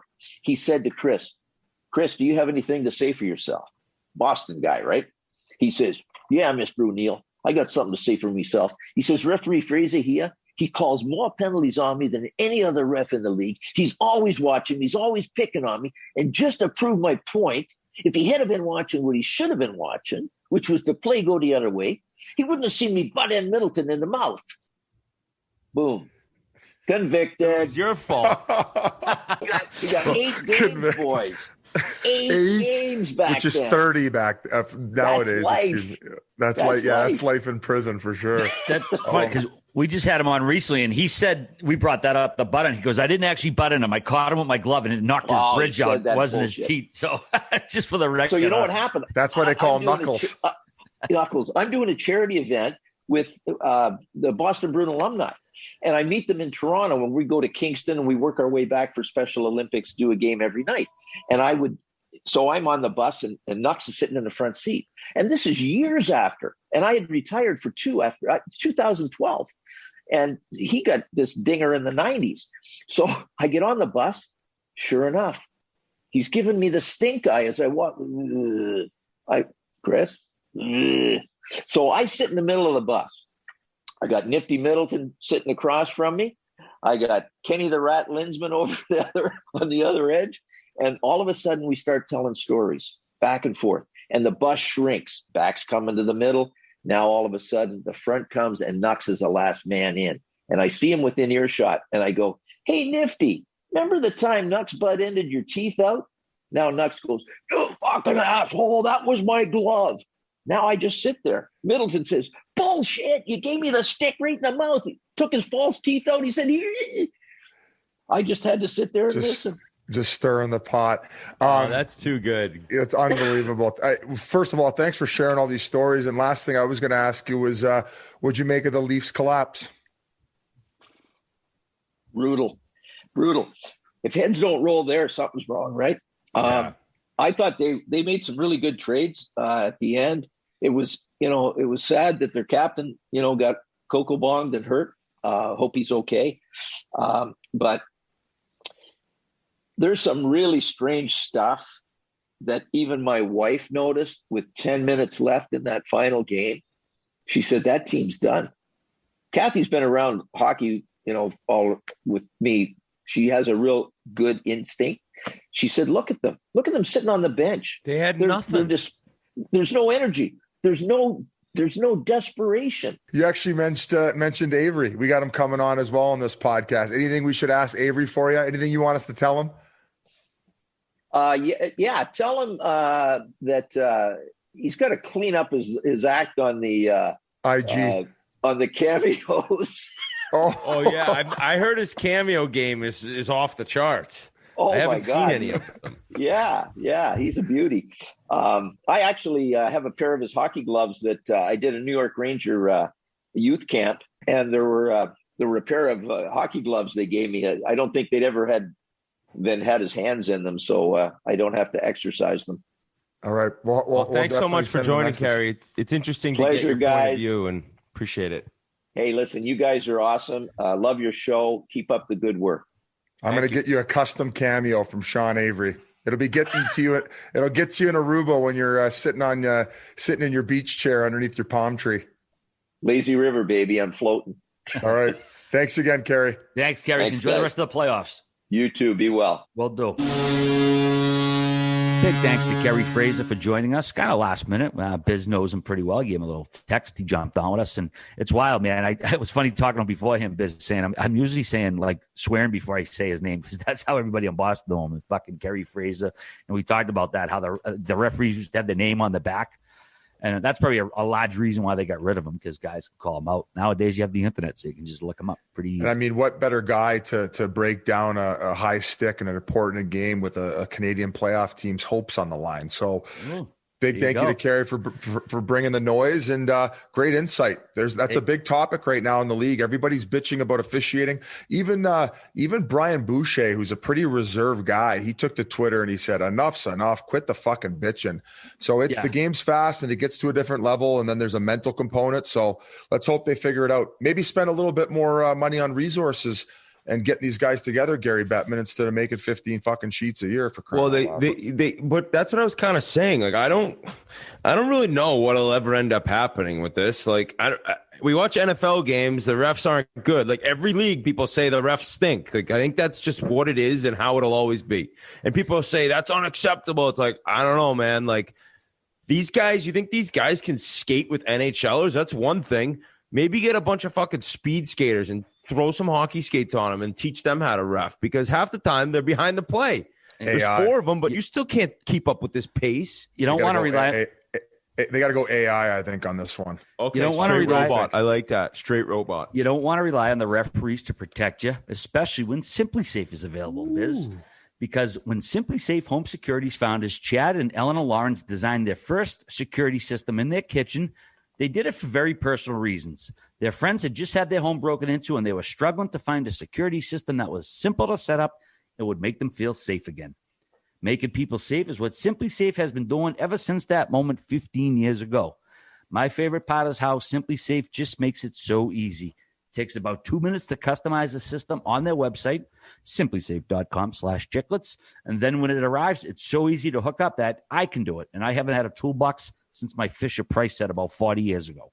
Simply Safe has highly trained security experts ready whenever you need them, whether that's during a fire, a burglary, a medical emergency, or even just when you're setting your system up. There's always someone there who has your back to keep you safe and make sure that you feel safe as well. And to learn more about how Simply Safe can help protect you and your family, visit simplysafe.com/chiclets today to customize your system and get a free security camera. You also get a 60-day risk-free trial, so there's absolutely nothing to lose. One more time, that's simplysafe.com/chiclets. Check them out. Keep your homestead and your family safe. All right, gang, moving right along. We do want to let you know that we are recording right now before Game 5 of Tampa and the Islanders, which is being played Monday night. But we're going to jump on after the game to give you our fresh take. But in the meantime, we are going to discuss what has gone down in the series thus far. Game 4 was an absolute doozy. The Islanders got a 3-0 lead after goals from Bailey, Barzal, and Martin. Looked like they were in the catbird seat, but this Tampa Bay team, you cannot sit on them. They got a couple goals late, and this thing went down to the literal wire. I've never seen it before. All the playoff games I've watched in my whole life, Biz Witt. Ryan McDonough comes down, spinorama defenseman. He beats the goaltender. Who comes over? Pollock, stops it with his glove. I've never seen a defenseman make a save and a defenseman making a spinorama at the wire. And the funny part was, instead of everybody surrounding their goaltender after, they all surrounded Pollock and gave him the pats on the head instead of Alamov. Just an unreal finish. And the best part, it tied the series, whether you like this team or that team. Everybody wants these things to go as far as they can. Now we have a best of 3. Tampa, Islanders. What you got? As a lifelong Islanders fan, I mean, the only better ending I can ever imagine is Bobby Nystrom's Stanley Cup overtime goal. That had to be the second best ending in the history of the New York Islanders franchise. Now, obviously, I don't remember some of the things and before I was around cheering on the boys, but first of all, the whole entire play, the pass by Kucherov was nuts. What a play to get it over to him. And then McDonough, who's definitely a skilled player, but not somebody you'd ever expect to pull off this ridiculous toe drag spinorama, knowing there's 3 seconds left, like to know that you had enough time to even try that. Then not only to get it and successfully pull the move off, he got so much pace on that backhand. It was kind of a rocket. Like it was on the ice, yes, but it was hard. And it's like it was all happening in slow motion as you're watching it. Oh, my God, he saves it. I went nuts. Are you shitting me? Are you shitting me? What a play. I'm going bananas. I'm upset because obviously the Islanders win, but I'm also just so amazed at one of the greatest endings to a hockey game you'll ever see in your life. You know how I would describe it is the Kawhi Leonard moment. Because it wasn't to win the title, but it was just that moment. And afterward, when all the guys were standing there watching the Jumbotron about what just transpired, because they couldn't even believe their own fucking eyes.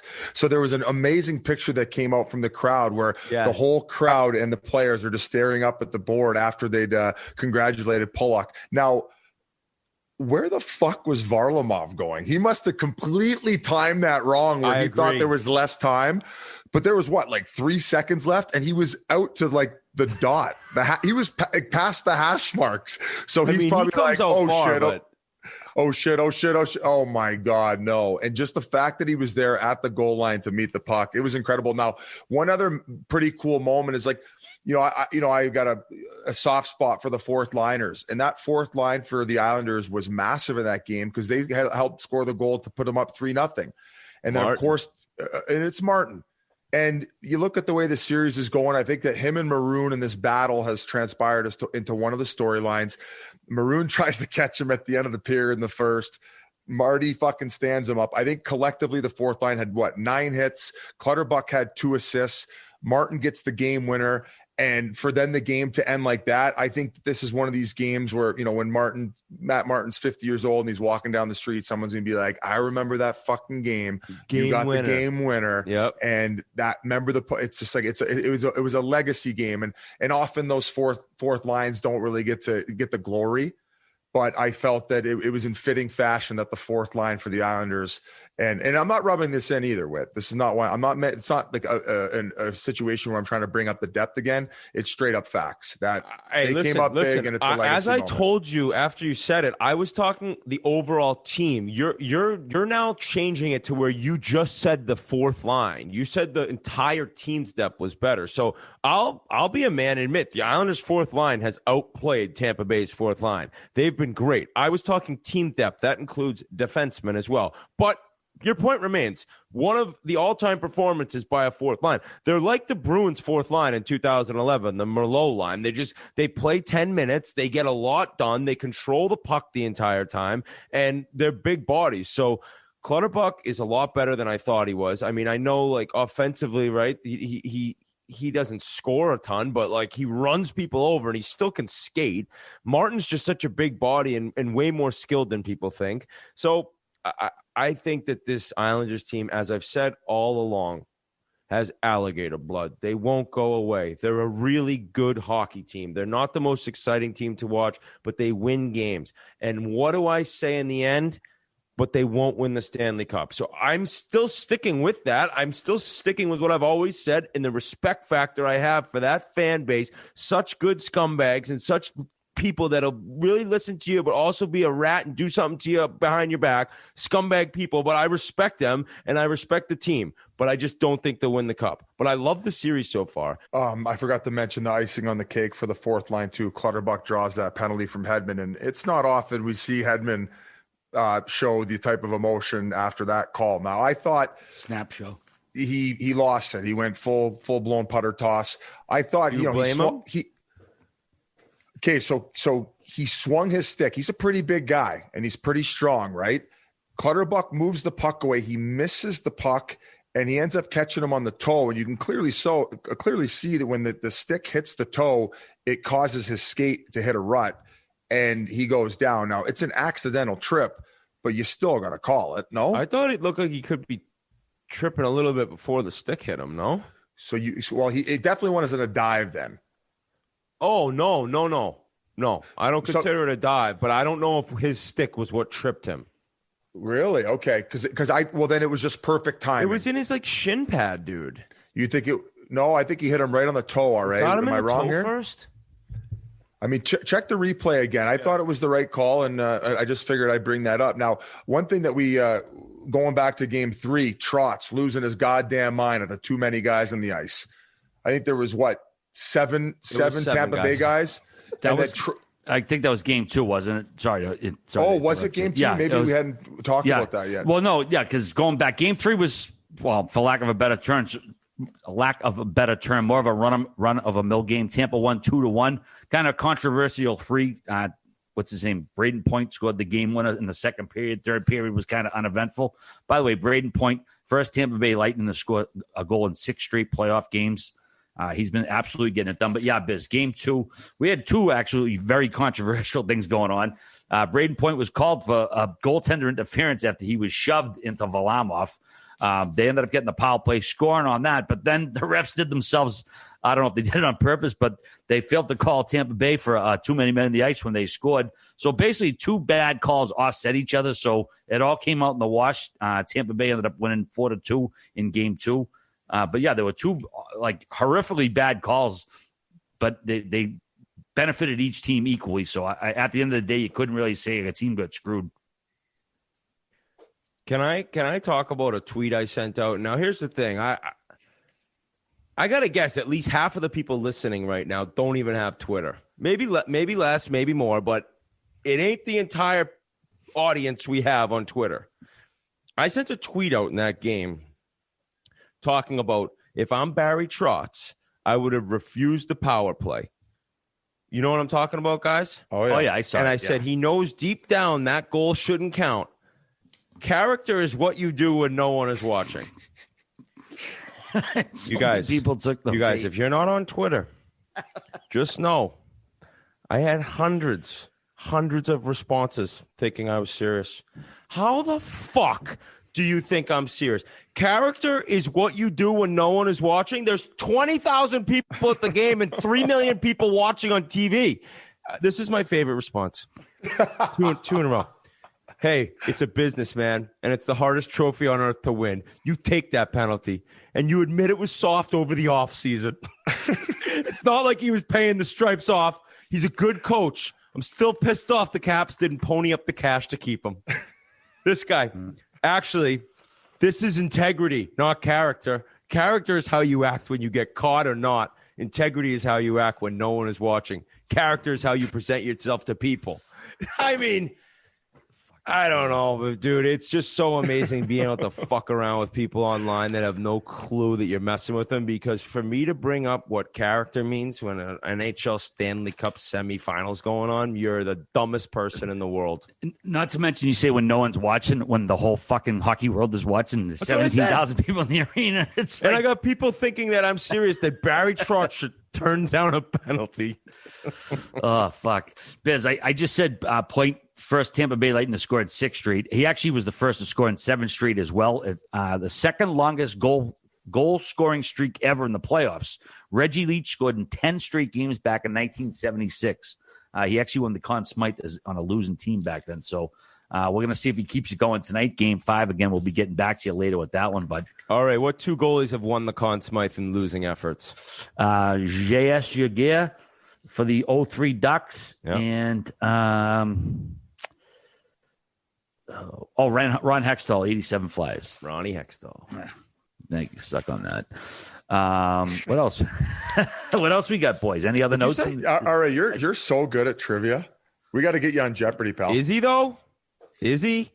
He used to win fucking subs at his old. He was crushing Jeopardy.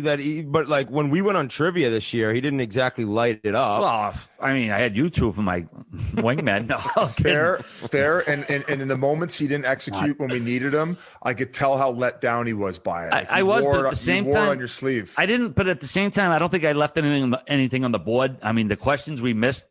Even if we got them, we still would have lost. That team waxed us good. True. And I will say, man, like I love Jeff. Some of those questions are hard. Like if you don't follow baseball for those certain years that he asked those questions, or college football or college basketball, you're clueless. Like, you're just not going to get them. If he was asking 70s and 80s baseball questions, I would have been mint. I got to ask you guys this. Have you ever had your name chanted? Well, I guess already you're kind of out of the question. No offense. Whit, has your name ever been chanted in an NHL building? No, like, college Whit. It was, though. College it was. No way. RA, actually, have you? Scored a hat trick against Yale. Hurricane O'Reilly's might have been first. Trust me, that was way cooler than when I had it at BU, because it was during break. So there was about 300 people in the stands, and it was 30 students chanting my name because me and Kevin Schaefer, another defenseman, 2 defensemen with a hat trick in one game. What I kind of like, Biz, is how I've always hated the Olay chant because it's like, the Canadian chant, but they turned it into RA, RA, RA, RA. So I've come to appreciate that chant.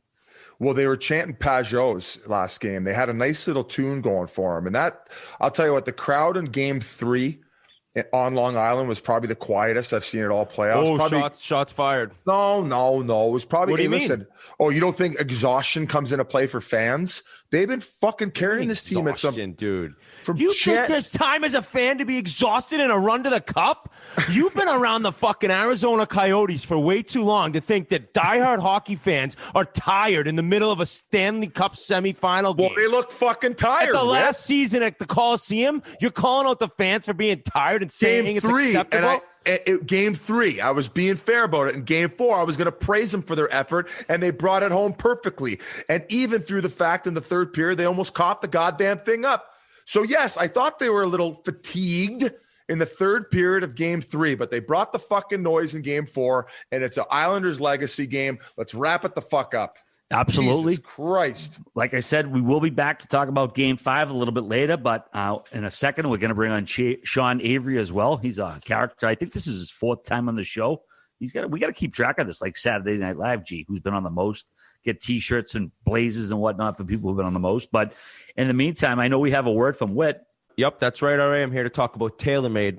You've heard us talk all about them. You've seen us compete with them. You've seen us watch some of the best in the world play with TaylorMade, and the Sim family is in stores, available now everywhere. We even launched our brand new Barstool TaylorMade webpage. So you got to visit barstoolsports.com/TaylorMade to check out TaylorMade and Barstool Golf, along with Spittin Chiclets golf gear. What is some of the best clubs in the game without a great golf ball, though? That's the question that people ask. And the tour response is for those people who have always wondered what those high-priced tour balls are, and you're afraid to pull the trigger on the cost. Well, these new response are for you, and you can get them branded with the Barstool or Chiclets logo at the Barstool store. What are you waiting for? Get yourself fit for a new Sim family of clubs and get out there right now. barstoolsports.com/TaylorMade. Best in the business. Please go check it out and do it now. What else we got? I did notice during the Islanders Tampa game, though, like, only coaching tip I noticed is when Tampa's playing at their best, they're activating that net front defenseman. Because right now the Islanders' forecheck's so good, and when teams want to play with the puck, the only way you're going to break out clean most of the time is if you activate the net front guy. And when they were having success, especially in game 3, McDonough was doing it quite a bit. So something to maybe look out for. I know we're jumping on later, so we'll see. Hey, and you wonder, I know Savard wasn't there last year as a member of the Lightning in their run to the Cup, but they did have Shaddy, dude. Shattenkirk played nice in the playoffs. That's kind of a guy right now that Savard's great defensively and a solid player, but I don't know if he can necessarily move the puck as well as Shaddy does, getting out of the zone. So that's a guy that I think that they miss right now a little bit compared to their team last year. That's fair. Good point, Whit. Good point. But boys, it's time to bring on Sean Avery. Without further ado, here is Aves. All right, everybody. Well, this nut is making, I believe, his 4th appearance on the show. The former Ranger, King, Red Wing, and Dallas Star can be found on Instagram these days, giving his takes, and also on the big screen doing that thespian thing. It's a pleasure to welcome back our friend and yours, Sean Avery. How's it going, Aves? Good, gentlemen. How you doing? We're doing good, buddy. Where you laying your head these days? Did you go out west of Cali or what? I moved back to LA where it all started. I mean, I guess I could say it started in Detroit, but no, yeah, back to LA. I I like to chase the Democrats. I like to go wherever it's wherever it's Democrat heavy. That's where I like to lay my head. I mean, you've been pretty vocal about the way that not only some of the states have been handling it, but also Canada in relation to the last, 18 months. And you're not shy to really hold back, are you? I mean, fuck me. Canada, COVID's a wrap. COVID's over. I mean, or do we get canceled for that? Fuck that. No, you'd say whatever you want on this show. We're not. It's not over in Ontario, we sure though. Fucking gonna cancel you, Abe's. Your home province. They could barely play golf.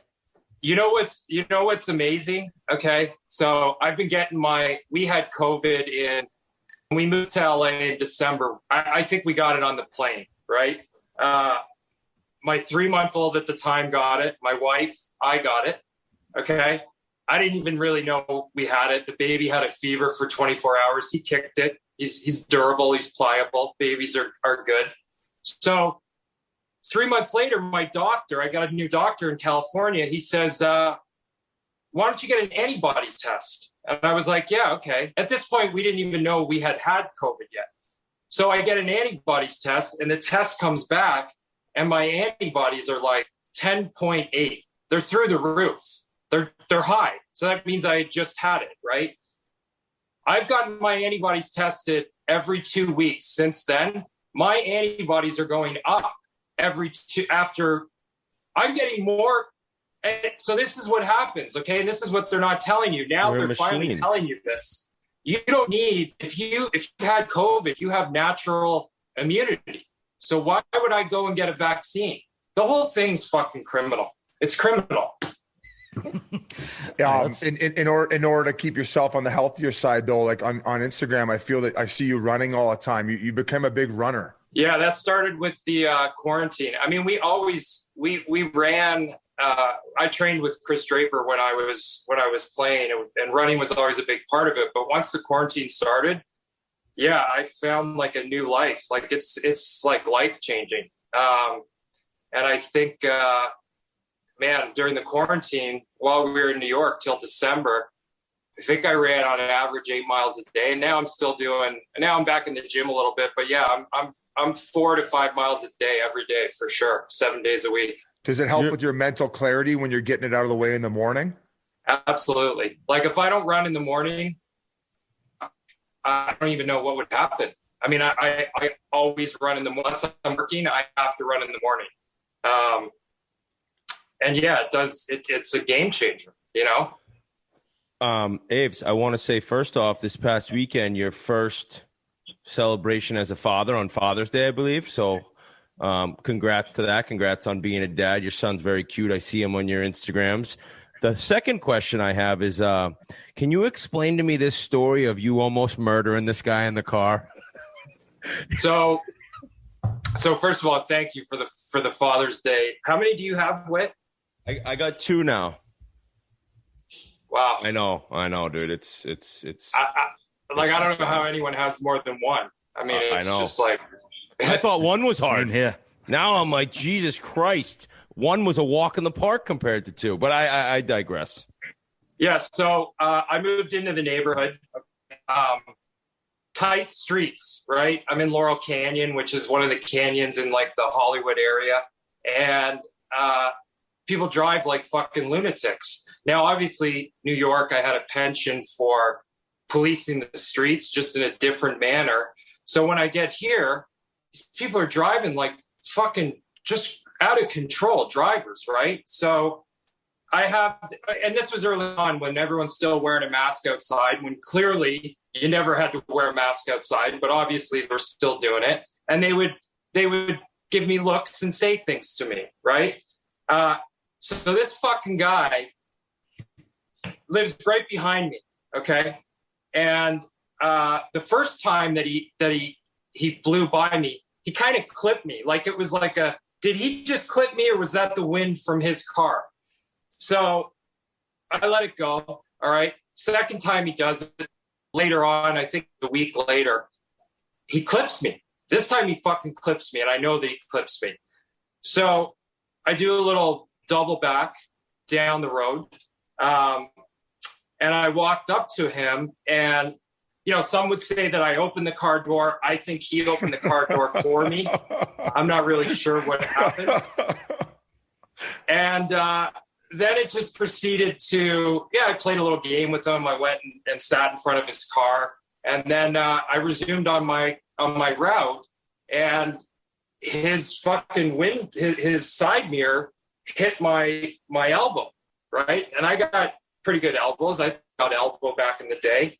And I guess his mirror just fell off his car, and he proceeded to, it was a lemon. Yeah, it was a Prius.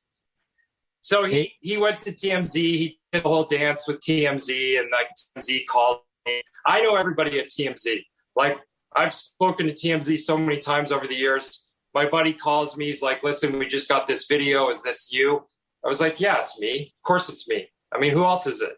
So I see that guy every day. Now when he drives by me, he has a megaphone in his car, and he yells out the window, help, help, as he's driving by me. Every single time I see him, he rolls his window down and he yells, help, in a fucking megaphone in our neighborhood. I mean, it's...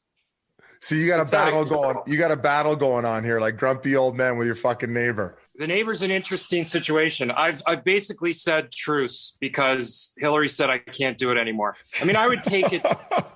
Somebody just told me a story about Stallone. I got a new buddy, Sly Stallone. We work out together. Anyways, Sly Stallone lives in this interesting neighborhood called Beverly Park. It's a very famous neighborhood, and Vince Scully lived below him. So apparently, this is a story that I've heard. I don't know if it's 100% true, but I feel like it is. Apparently, Sly was having a party back in the day, and Vince Scully called the cops, and then he called up to the house and said and started to like give it to Sly. So Sly went outside with his bow and arrow from Rambo and shot an arrow up into the air, and it landed on Vince Scully's roof. The arrow went through. And Vince Scully didn't realize that there was an arrow in his roof till 2 years later when he found out he had mold in his ceiling of his house. That's where I want to take it with this guy. But I've said to Hillary, we're not going to go there. Okay. Does she run your show a little bit? Yeah, of course. Happy wife, happy life. What's the point? Exactly. That's true. Well, Aves, we know that you miss policing the Manhattan bike lanes, but if you're still itching for a scrap, it looks like you have a willing participant. Matthew Barnaby, your fellow NHL retiree, called you out for a rough and rowdy. What the fuck was that all about? Kind of came out of nowhere. Very interesting. I mean, he really went to great lengths with his TikTok video. And first of all, why would he pick rough and rowdy? Like, it seems like there's more money in this Triller stuff. Is there not? Nothing against rough and rowdy. I love rough and rowdy. But why pick rough and rowdy? You're going to make more money at Triller. Outside of that, Matthew Barnaby looks like a bloated sponge, okay? He doesn't have the cardio. He wouldn't be able to make it to the fourth round. Once I got to the fourth round, it would be child's play. Be bouncing him around like, so no, I'm not going to take the fight. But I did say, if he wants to come to California, I'll fight him in my driveway and we can live stream it on Instagram. I got no problem with that. Would you take a piece out of one of these Paul brothers, or would you ever consider lining up your own boxing event in order to make some money in post-retirement? I feel like you don't really need it at this point. It'd probably take a lot to even get you to consider it. I don't think, I don't think I would do it. Because like, I'm not sure it's boxing. I think it's entertainment, right? I don't think it's boxing. So, but again, I would street fight one of them. I'm more of the street fight. I like the street fight. It's a little bit, I can have more movement. I'm just better suited for a street fight. Is there animosity with you two, or historically animosity, or is it just kind of like, good name to pull? I've never met him. You never fought him during when you guys played or anything? No? I can't even remember playing against him, really, honestly. But I did say, I think what set him off was I think on last week's podcast, I started talking about it, and I said Barnaby's the type of guy, like he was a fucking plug. You couldn't hit him with a crispy hard pass on his backhand. He just couldn't take. He's the type of guy who wouldn't take a. You know what I mean? So, like, he's a fucking plug. I mean, that's Matthew Barnaby. But he smiled and he did the whole thing, and he played 15 years somehow. All right, so playoffs been going on for a while. We're in the semifinals now. Who are you rooting for, if anyone, at this stage? Oh, he's the Tampa guy. Is my Wi-Fi working or is it not? It's working great, but RA just asked who you're rooting for. He must not fucking watch you nightly. All right, so Guilty. boy, oh boy, last year it started right with I had Nash. We had the birth of Nash. We were at home, the quarantine, and I just fell in love with this team. So now this year we come along. I didn't watch the regular season at all, and the playoffs start. And now I'm in love with this team again. The only problem is this fucking Kucherov, right? I don't know what Kuch I'm going to get, which night. I'm going to get the guy that just completely dominates and is the best player in the NHL. Or when he's bad, he's easily the worst player on the team. Like, everything is exploding off of his stick. You can see the team feeds off of him. I love this fucking team. I love Kuch. I love Sergachev. Sergey takes the longest shifts in the history of NHL history. Okay? These guys are the most exciting team to watch in the NHL. I think when they are playing their game, nobody can beat them. I don't think anyone can beat them. It's just now, what team are you going to get? I don't know. So I'm wondering what you think kind of Stammer's deal is. I think last 5 games, like 5 shots, 1 point. He's definitely probably battling injury, but if he could get going, it's like, see you later, Islanders. Fucking smell you later. He's squeezing the stick a little too much, and he throws a lot of these blind passes that I just don't like, Like the one got him benched. The one got him benched in Long Island. Right. Or at home, sorry. Did they score on that afterwards? Yeah. Oh, yeah.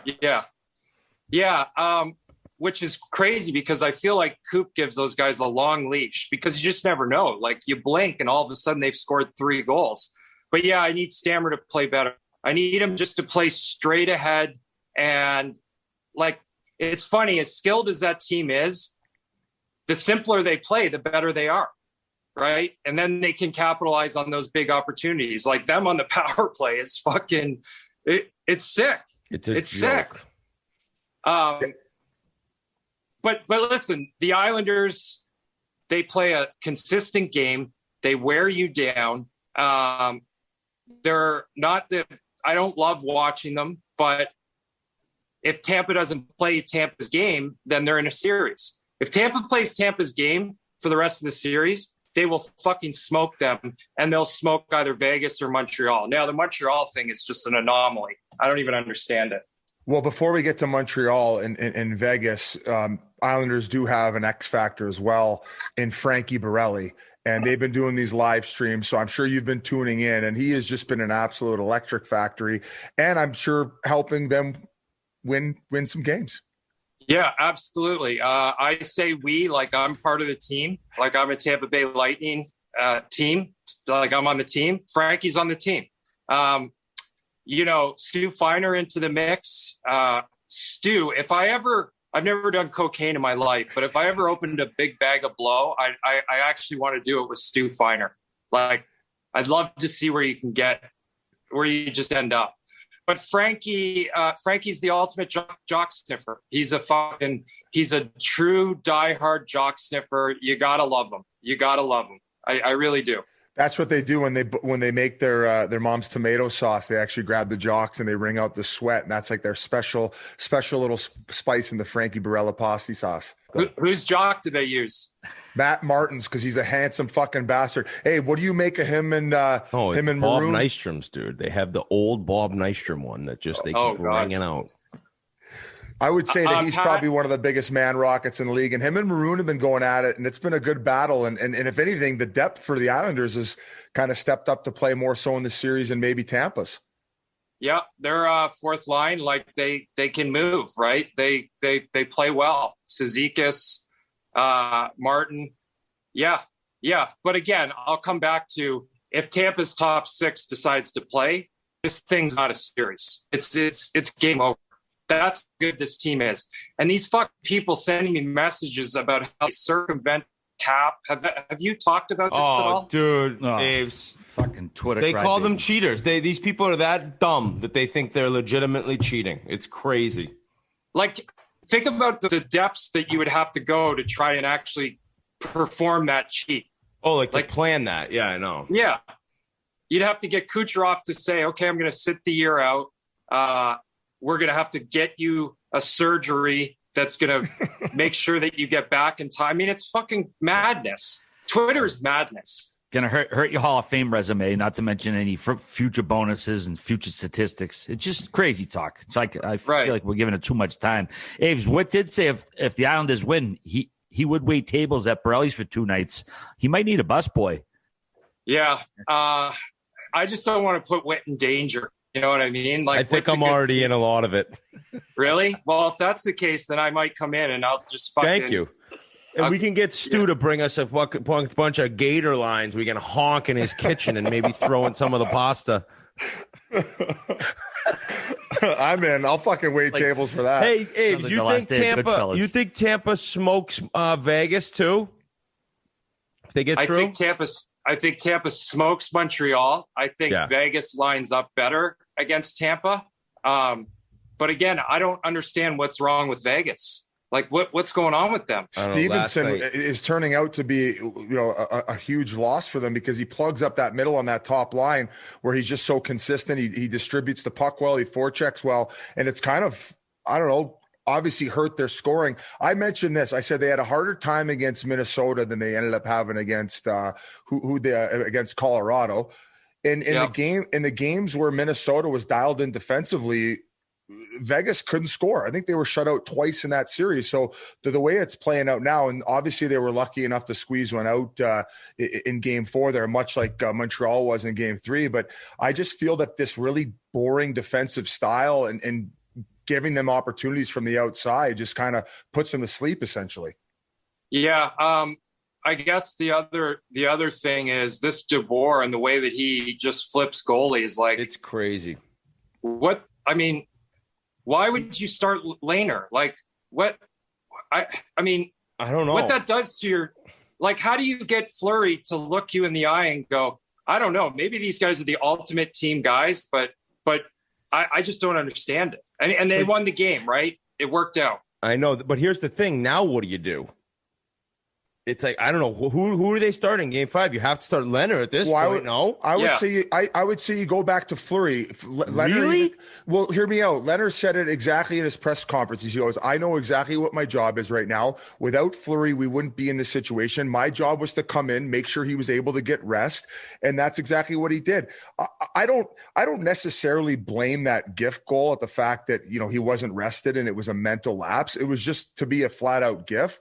But the fact that they've been traveling so much and playing in these very intense games, especially emotionally against the Avalanche, like everybody kind of feels like that was the Stanley Cup final in a sense, other than, of course, the other conference if Tampa ends up getting through. But yeah, in my opinion, you got to go back to Fleury because it is his net and he has gotten you there. And all you did was hit the stall button for him. Like, I don't think he played horrible in game 3 either. He just had that brain fart and it was time to get him the rest. That was the time to step in and do it. He did have that gift goal against Colorado as well. And now you're tied at 2 going home. It's a best of 3 and you got your best guy in net rested. Yeah, I didn't see that the press conference, but if Lehner said that, then these guys are the ultimate team. Then that makes the decision easy. I didn't know that's the mentality that these guys are rolling with. If that's the case, then he probably comes back with Fleury and Fleury knows and everyone's cool. I refuse to watch that series because I just hate Montreal. I hate that team. Why are they an anomaly? That's what you just called them, right? Well, how do you finish this season? What were they, 15, 17, and 4 or something? They weren't in the playoffs. If it was a normal year, they wouldn't even have made the playoffs. Right. So they play the Leafs, who just stink. I mean, right? I don't know how they were. I don't watch the games that I have watched and go, wow, this team is just defensively, they're incredible. And I don't know what the thing is that's propelling them. I don't understand it. They have fucking kryptonite. Like you go to their rink and there's no fans and everyone's like, oh, this is depressing. Like, I don't know. But the coach's suits, have you seen the suits this guy wears? I have terrible suits, but tell me about these guys' suits. No, the coach of Montreal suits. Yeah, no, what about them? I saw your Instagram talking about what's Dominic wrong with their suits. Last time, wait, you got a big problem with suits, Dave, because last time you were on, you were going after the NBC crew because they constantly wore blue, and I think that after that, 10 broadcasts in a row they were all wearing blue, and they fucking were trolling you. So what's it with the Charm suits? No, the coach of the Canadians, I'm not sure his name, but he wore this suit. It was just like, and I said this, and I got a lot of Montreal French Canadians coming at me heavy for this. They have a certain style. It's sort of this European garage sort of Swedish trashy mixed look, right? They just don't do anything simple. It's a little bit confusing. And he comes out wearing this suit that looks like it was his Vegas suit. Like the guy's never been to Vegas before. And he said, you know what? I'm going to save this suit. This is my game one Vegas suit. He had his French tailor. Like, let's do the lapels a different color and make it very confusing. And just wear a beautiful navy blue. You're the Montreal Canadiens. Wear a beautiful, rich blue suit with a beautiful red tie. Right? And a white shirt or a dark blue tie. Look like $1 million. Don't look like what I just explained. It upsets me. Fair enough. Anything you want to talk about? Dave, what about No Gruffs Given, your podcast? How's that going? You're a one-man show for that. I think you do some interviews, but what was the most recent thing you discussed, or is it just basically your life, anything going on in social media that you go over? How do you go about your episodes? Yeah, I mean, I've definitely skewed heavy to politics for some reason, even though I really don't know that much about it. That doesn't get people riled up, though, so you probably need something else. Who did I mean, God, I interviewed Mike Lindell, My Pillow. I have no clue who that is. Who is that? He's the guy who, like, he was like, I think he used to be, correct me if I'm wrong, Abe, he was like a junkie, crazy lunatic, and then his life got back on track. He started My Pillow, became boys with Trump, and next thing you know, he was like banned from Walmart. yeah, banned from everything. Bed Bath & Beyond, Dominion voting machine sued him for $1 billion. Who else did I have on recently? Dana Perino, who was the White House secretary for George W. Bush. Yeah, I don't know. Weird. I'm interviewing Ryan Holweg today, my old teammate Ryan Holweg. Oh, what's he up to nowadays? So he really pulled on my heartstrings because I think he went over to the Czech Republic or something when he was done in the NHL, and he ended up having a kid with Al over there. So he gets his son in the summer times. And he's got a Winnebago or something, and he loaded it up with his son, and now they're at a hockey school, and he's going to teach this hockey school for 3 months. And I was just like, I got to talk to Holweg. You remember the greatest dance in the history of dressing room dances? Oh, yeah. Incredible. That after every game. So he was the ultimate morale guy, because I think he came over to Arizona for a little bit. But, like, tell us more about this character off the ice. Like, what did he do to get the boys going? Oh, fuck. Well, first of all, go to YouTube and YouTube Ryan Holweg post-game win dance. And he did this dance after every game that we won. That was the most electrifying one-man performance that you could ever see. It was like somebody injected adrenaline into a possessed man's body. And he just lost control, and it was incredible. He also hit so fucking hard. Like, this guy would go 100 miles an hour. And remember Mega Man, the Nintendo game? No, the guy was like just a beauty. Ryan Holweg, like after his beard is ridiculous. Now. Was it Chris? Yeah. Was it Chris Simon who cross-checked him in the face? Yep. Were you there when that happened, Abes? Oh yeah, in Long Island, we had to win that game to make it to the playoffs in the old Coliseum. Yeah. How many games did he get? 17. He got quite a few. I was just wondering if you were on the team at that point. Now, we got to talk about the acting gig. You were in a show that just got released. Now, the episode that you're in hasn't came out yet, but why don't you describe it for us? Yeah, Kevin can fuck himself. So it's basically a play on the traditional sitcom series. So it's a single camera and multi-camera show in one, which kind of means like it lives in two worlds. It lives in like a traditional Friends type world, and then it bounced to a little darker. I guess start on one of the episodes. I'm not sure. I think it's episode 4 or episode 5. It was great. It was great. You know, I have these really crazy experiences. I just did this David O. Russell movie, and my buddy Matt Budman, whose family started Roots, good Canadian boy, he's producing this movie for David O. Russell. So I get to work, right? And I don't have anything. I don't have my sides. I don't have anything. I got sides the night before, but basically I'm in a scene with Christian Bale, John David Washington, Chris Rock, and Ed Begley Sr. All right. I get my lines on set basically 30 minutes before we go. And I've got a page of dialogue with Christian Bale. Now, the first time I saw Christian Bale when I walked on the set, I was like, okay, this is what a movie star is. I've seen, if you saw Brad Pitt or you saw Christian Bale, like that is what a movie star is. All right. The whole entire day, take after take, I didn't know my lines. I had an out-of-body experience. I was a mess, okay? Christian Bale ran my lines with me between every single take for the entire day. Wow. He just kept running them with me. Which you got to understand, that's like, it's like the most incredible thing you could ever think of. You know, when you hear stories about actors and superstars, this guy didn't know who I was. He thought I was like a hired day player. He had no idea who I was. He ran the lines with me after every single take, up and down, probably 50 times over the course of the day. It was like one of the greatest experiences of my life. How high was your anxiety going into that day, not knowing what the dialogue was? Were you fucking going nuts?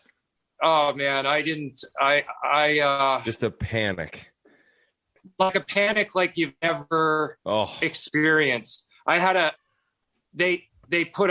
wad of chewing tobacco in my mouth. I don't remember anything. I blacked out again. I fucking blacked out. And at one point, I stopped in the middle of the take, and it was kind of like I had passed off. I say a line, and then Christian, I don't even know what I call him, Mr. Bale, says a line. And I flubbed my line.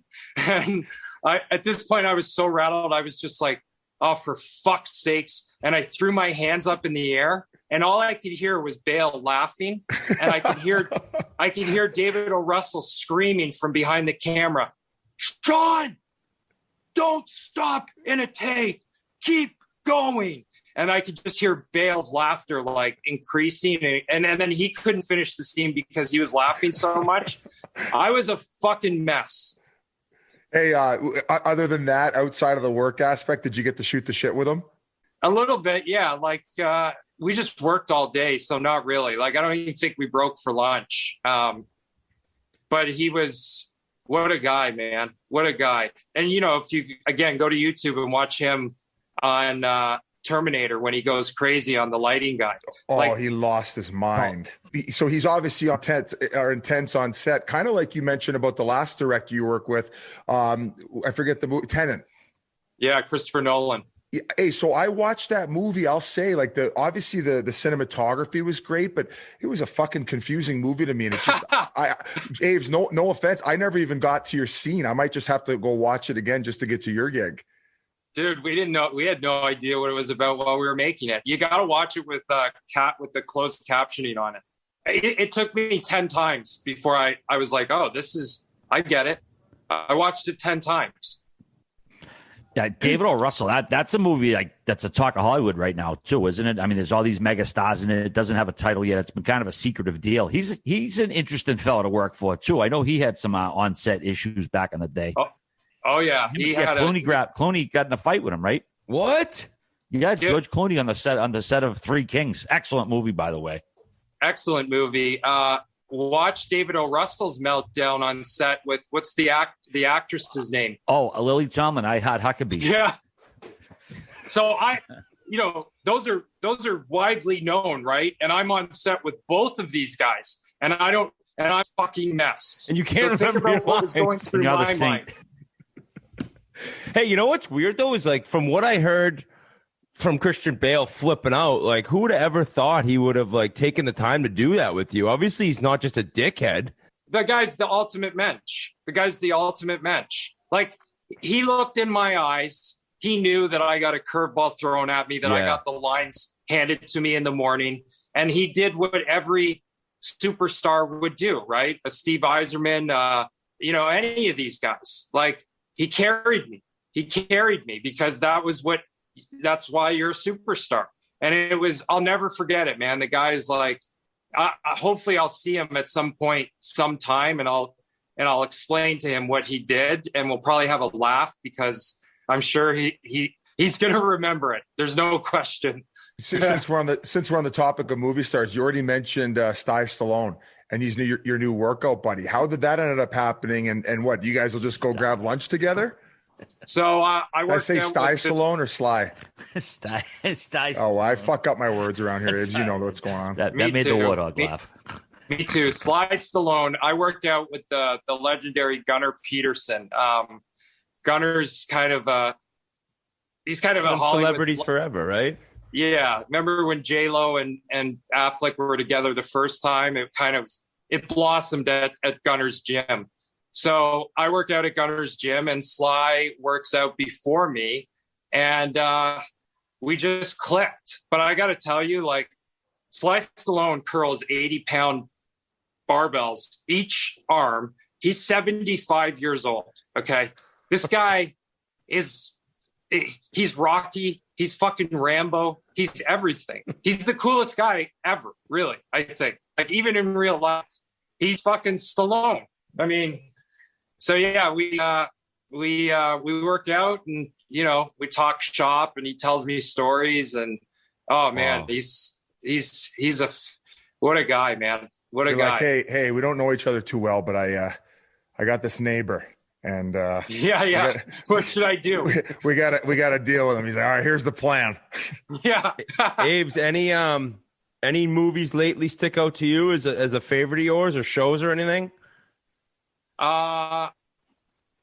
Yeah. Oh yeah. Mosquito Coast on Apple with Justin Theroux is fantastic. RA, have you watched it? I haven't watched it yet. I know there was the movie back, I think it was 86 with Harrison Ford in it as well. Harrison Ford. Same. I think it was the same source material, if I'm not mistaken. I'll check that one out. It's Theroux's uncle wrote it, but no, that's a great show. I actually liked the Marvel thing, not WandaVision, the other Loki.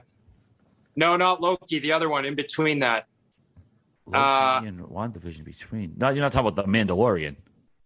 No, Captain America, not Captain America, but there was two of them. Oh, Winter Soldier. The Winter Soldier one, yeah.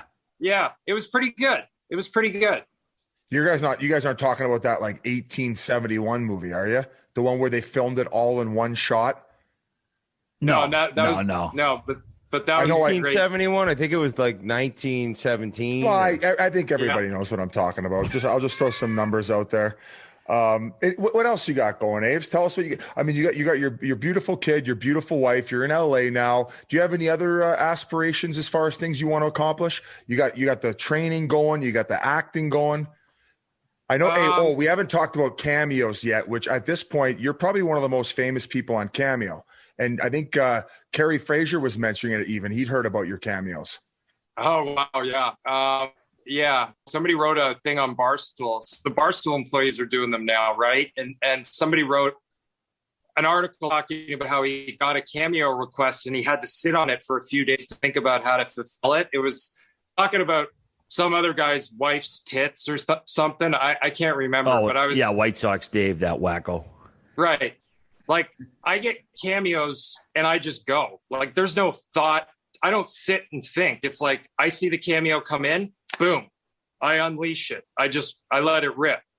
Father's Day was busy. Boy, oh boy, I don't know. I probably did 500. I don't know. Holy shit. Are you shitting me? So you could just hit play. Wow. If you fuck it up, will you restart it? Or are you pretty good? Do you get in a good rhythm where you're not messing up your words? For every 200 or 300 that I do, maybe I would restart one. I just go. Holy fuck, dude. That is incredible. Yeah. But I've done like 5,000. So. Wow, that's fucking nuts. Did you invest in it at all? Did you invest in Cameo at all? I should have. My agency, UTA, did on this last round that they did. That's the future. I know hockey cards and all this card crapping or popping or whatever is famous now, but cameos, it's the future. I mean, you got this person like right in your living room. It's incredible. Yeah, it's a great way to personalize the message for someone, and it's not even crazy expensive. I started doing them, and then I put it on the shelf because if I get busy, like I don't want them to run out, and then you get this like guilt associated to it that you didn't do it and whatever. I put it on hold for now, but I tell you what, it's a great idea. And speaking of other like futuristic things, did you get in Bitcoin? Did I get in Bitcoin? Yeah. God, what was the date? No. So I was stoned on a Sunday in 2018. Now, the only reason that I know that is because I have a receipt for purchasing Bitcoin. And I don't know what happened to me that day, but it was in New York City. I got stoned and I ended up in Soho, and there was a Bitcoin ATM. And I don't know if they have these or what, but still, I bought 2 Bitcoin and then I forgot about them. And then I was on my computer and I saw a folder in my Dropbox that said Bitcoin. This is how stoned I was. I had meticulously saved my password chain, the every letter. Although I don't even know, I now know what to do with it. I had somebody tell me what to do with it. I bought 2 Bitcoin in 2018 for like, I don't know, it was like $400 or something. You know what 2 Bitcoin are worth right now? Well, it skyrocketed up to about 60 to 62, about 62 grand a piece. I think it ended up leveling off where it's probably around 40 now. Did you end up getting rid of them, or you still got them? I sold one and I kept one.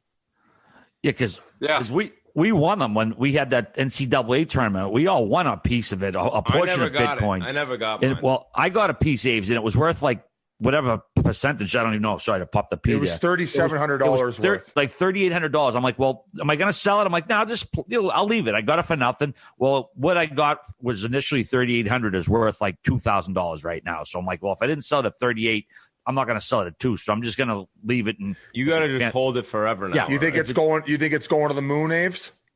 Yeah, I think it's going to keep going up. But RA, out of 1 Bitcoin, what percentage of 1 Bitcoin do you own? I have no idea. Like pi. I basically, I don't know if it's 1% or what. They didn't really give us too much explanation. They just said log onto this account and it will be there. And that's what happened. I know shit about it. I know nothing about it. I wasn't going to sell it. Like I said from the get-go, I figured I'd just let it linger. And I'm certainly not going to sell it now that it's worth half for what it was, because initially I should have sold it initially if I was going to. But I get a feeling though at the end of the day, Sean, that because there's no tangible product tied to it or anything that, people are going to make money at it, but eventually the chickens are going to come home to roost, and some poor sap's going to be left holding the bag, or many saps. It ain't going to be fucking Abe's because you got them for faux hundo. Well, I didn't know what I was doing, and I would buy it again because I don't even know how to do it. Like, I had to have somebody help me unload them. right? Like I had to take it off of this blockchain with the password. It's very confusing. Anyways, exactly. I own one now, and I sold one. Besides pizza, what do you miss most about New York City? Oh boy. I was there last week. It's a disgusting place. You know, it is a disgusting place. Like the you trash, don't know what? The smell? No. Gross. I don't miss anything. Not even the pizza? I miss like true bred New Yorkers. That's about it. Everything else can burn to the ground. There you have it. We always respect your honest opinion, Sean. Hey. Yeah. Do you have anything you want to ask us about, Sean? Yeah, us. No, you guys are doing great. Abe, you gamble? You sports gamble? No, I never have. I'm not. I don't. It doesn't get me going. And not drinking still, right? Or you drink a little bit? No drinking. Fuck, just a healthy lifestyle. A little weed occasionally, working out, and just crushing it in LA. Good for you. Yeah. But I don't know. I feel content. You know, that's a good thing. But I really want you guys to interview Steve Yzerman. Oh yeah, fucking yeah. He ain't coming on this show, would he? I don't know. Why not? Well, you're the only one who's got his number out of us five, so maybe give him a text. We joke about him all the time because he ended up asking Kirby Dach how much weed he smokes away from the rink as one of his interview questions. You know, when you go to the combine and they grill guys, he was the one guy to be grilling Kirby Dach about the weed. So Kirby Dach had balls enough when he was 18 years old when we got him on. It was his first year with Chicago, and he told the story about how Stevie Y was grilling him about it. Was he a weed smoker? About I would say about a year ago, maybe a little over a year ago, when we talked to him about it. It was the year of Kirby Dach's draft. Was Stevie a pretty chill guy as far as the partying is concerned? Because I think even now that he's doing yoga and kind of staying in the mix as far as keeping his mind fresh. Yeah, but he's definitely seen me smoke weed. So like he's not the type of guy that would, yell at somebody that would say, "Hey, get that weed out of here." Like, no, he's definitely, I've smoked weed in front of Steve Yzerman. I'm pretty sure at some point. The guy's just too cool, like, I don't think he would ever put himself in a situation. He likes to drink wine. And, I think he just likes to assess every situation he's in and be in control, but yeah, not a judger. Like, it's interesting that he would ask that kid that question, like, because I'm not sure he would really care. I think we want to see his reactions. Then we were convinced that he actually was just asking for some because he forgot some when he was traveling or something. So maybe he's actually so maybe you could dig into it for us or get his contact, reach out to him and ask if he wants to come on the pod. But I couldn't see him coming on here. I will ask Lisa, his wife, because I think that she's the key holder. She's the gatekeeper. So I'll ask her. I will. There you have it, folks. Abe's great catching up with you, dude. Go Lightning. We're both in agreement there. And thanks for coming on. Thanks, guys. Thank you very much to Sean Avery. We appreciate you coming on and catching up with us. I need to now talk to you guys about all of mechanical breakdown coverage because everyone sucks and hates having auto repair bills. It's the worst. We got to get rid of them. And we all know your auto manufacturer's warranty only goes so far. So what happens when the warranty expires? When your engine or transmission fails, who pays for that? You do. Unless you have all of mechanical breakdown coverage. Pushy salespeople and robocalls are the absolute pits. Everyone hates them. But not with Olive.com. All of mechanical breakdown coverage says hell no to those unwanted robocalls and those pesky sales jerks who won't leave you alone. There's a sweepstakes announcement as well with Olive. Do you want a chance to win your way to the 2021, 2022 NHL event for you and a guest? You can win 2 tickets, air, hotel, and concession loot to boot. You got to see official rules and enter to win at olive.com/forthewin. You can also add an additional 5 entries to boot simply by adding code Chiclets, CHICLETS. And here to save you money is olive.com, the official mechanical breakdown coverage partner of the National Hockey League. Go to olive.com/forthewin right now. Good job, Whit. Not your best? You're shaking your head. That's not your best? That wasn't even fucking remotely close to my best. But let me tell you, sometimes you get ad reads that make no sense. But go to olive.com right now. I did my best, but I guess my best wasn't good enough. That's an old 80s chestnut for you. Boy, I love this. He always guarantees me a laugh. Boys, we get some etc. Happy holidays. He's been singing Happy Holidays. Happy holidays. I gave my all, but I guess my all wasn't good enough. What do you got, Whit? You got a voice? Nothing. I hate you two singing right now. Brunello, I can only sing in a fake voice. Hey, Elvis, I have win this race. I have one of the worst voices you could ever imagine. When I sing, it is horrible. RA, it's still better than yours. I know. Well, no, that's what I'm saying. I can imagine because mine is probably worse than yours. So, but if you're singing a fake voice, then it's not as bad. Well, he still had the balls to get up and do karaoke, Whit. Yeah. Why don't you fucking jam up, baby? I've sang karaoke before.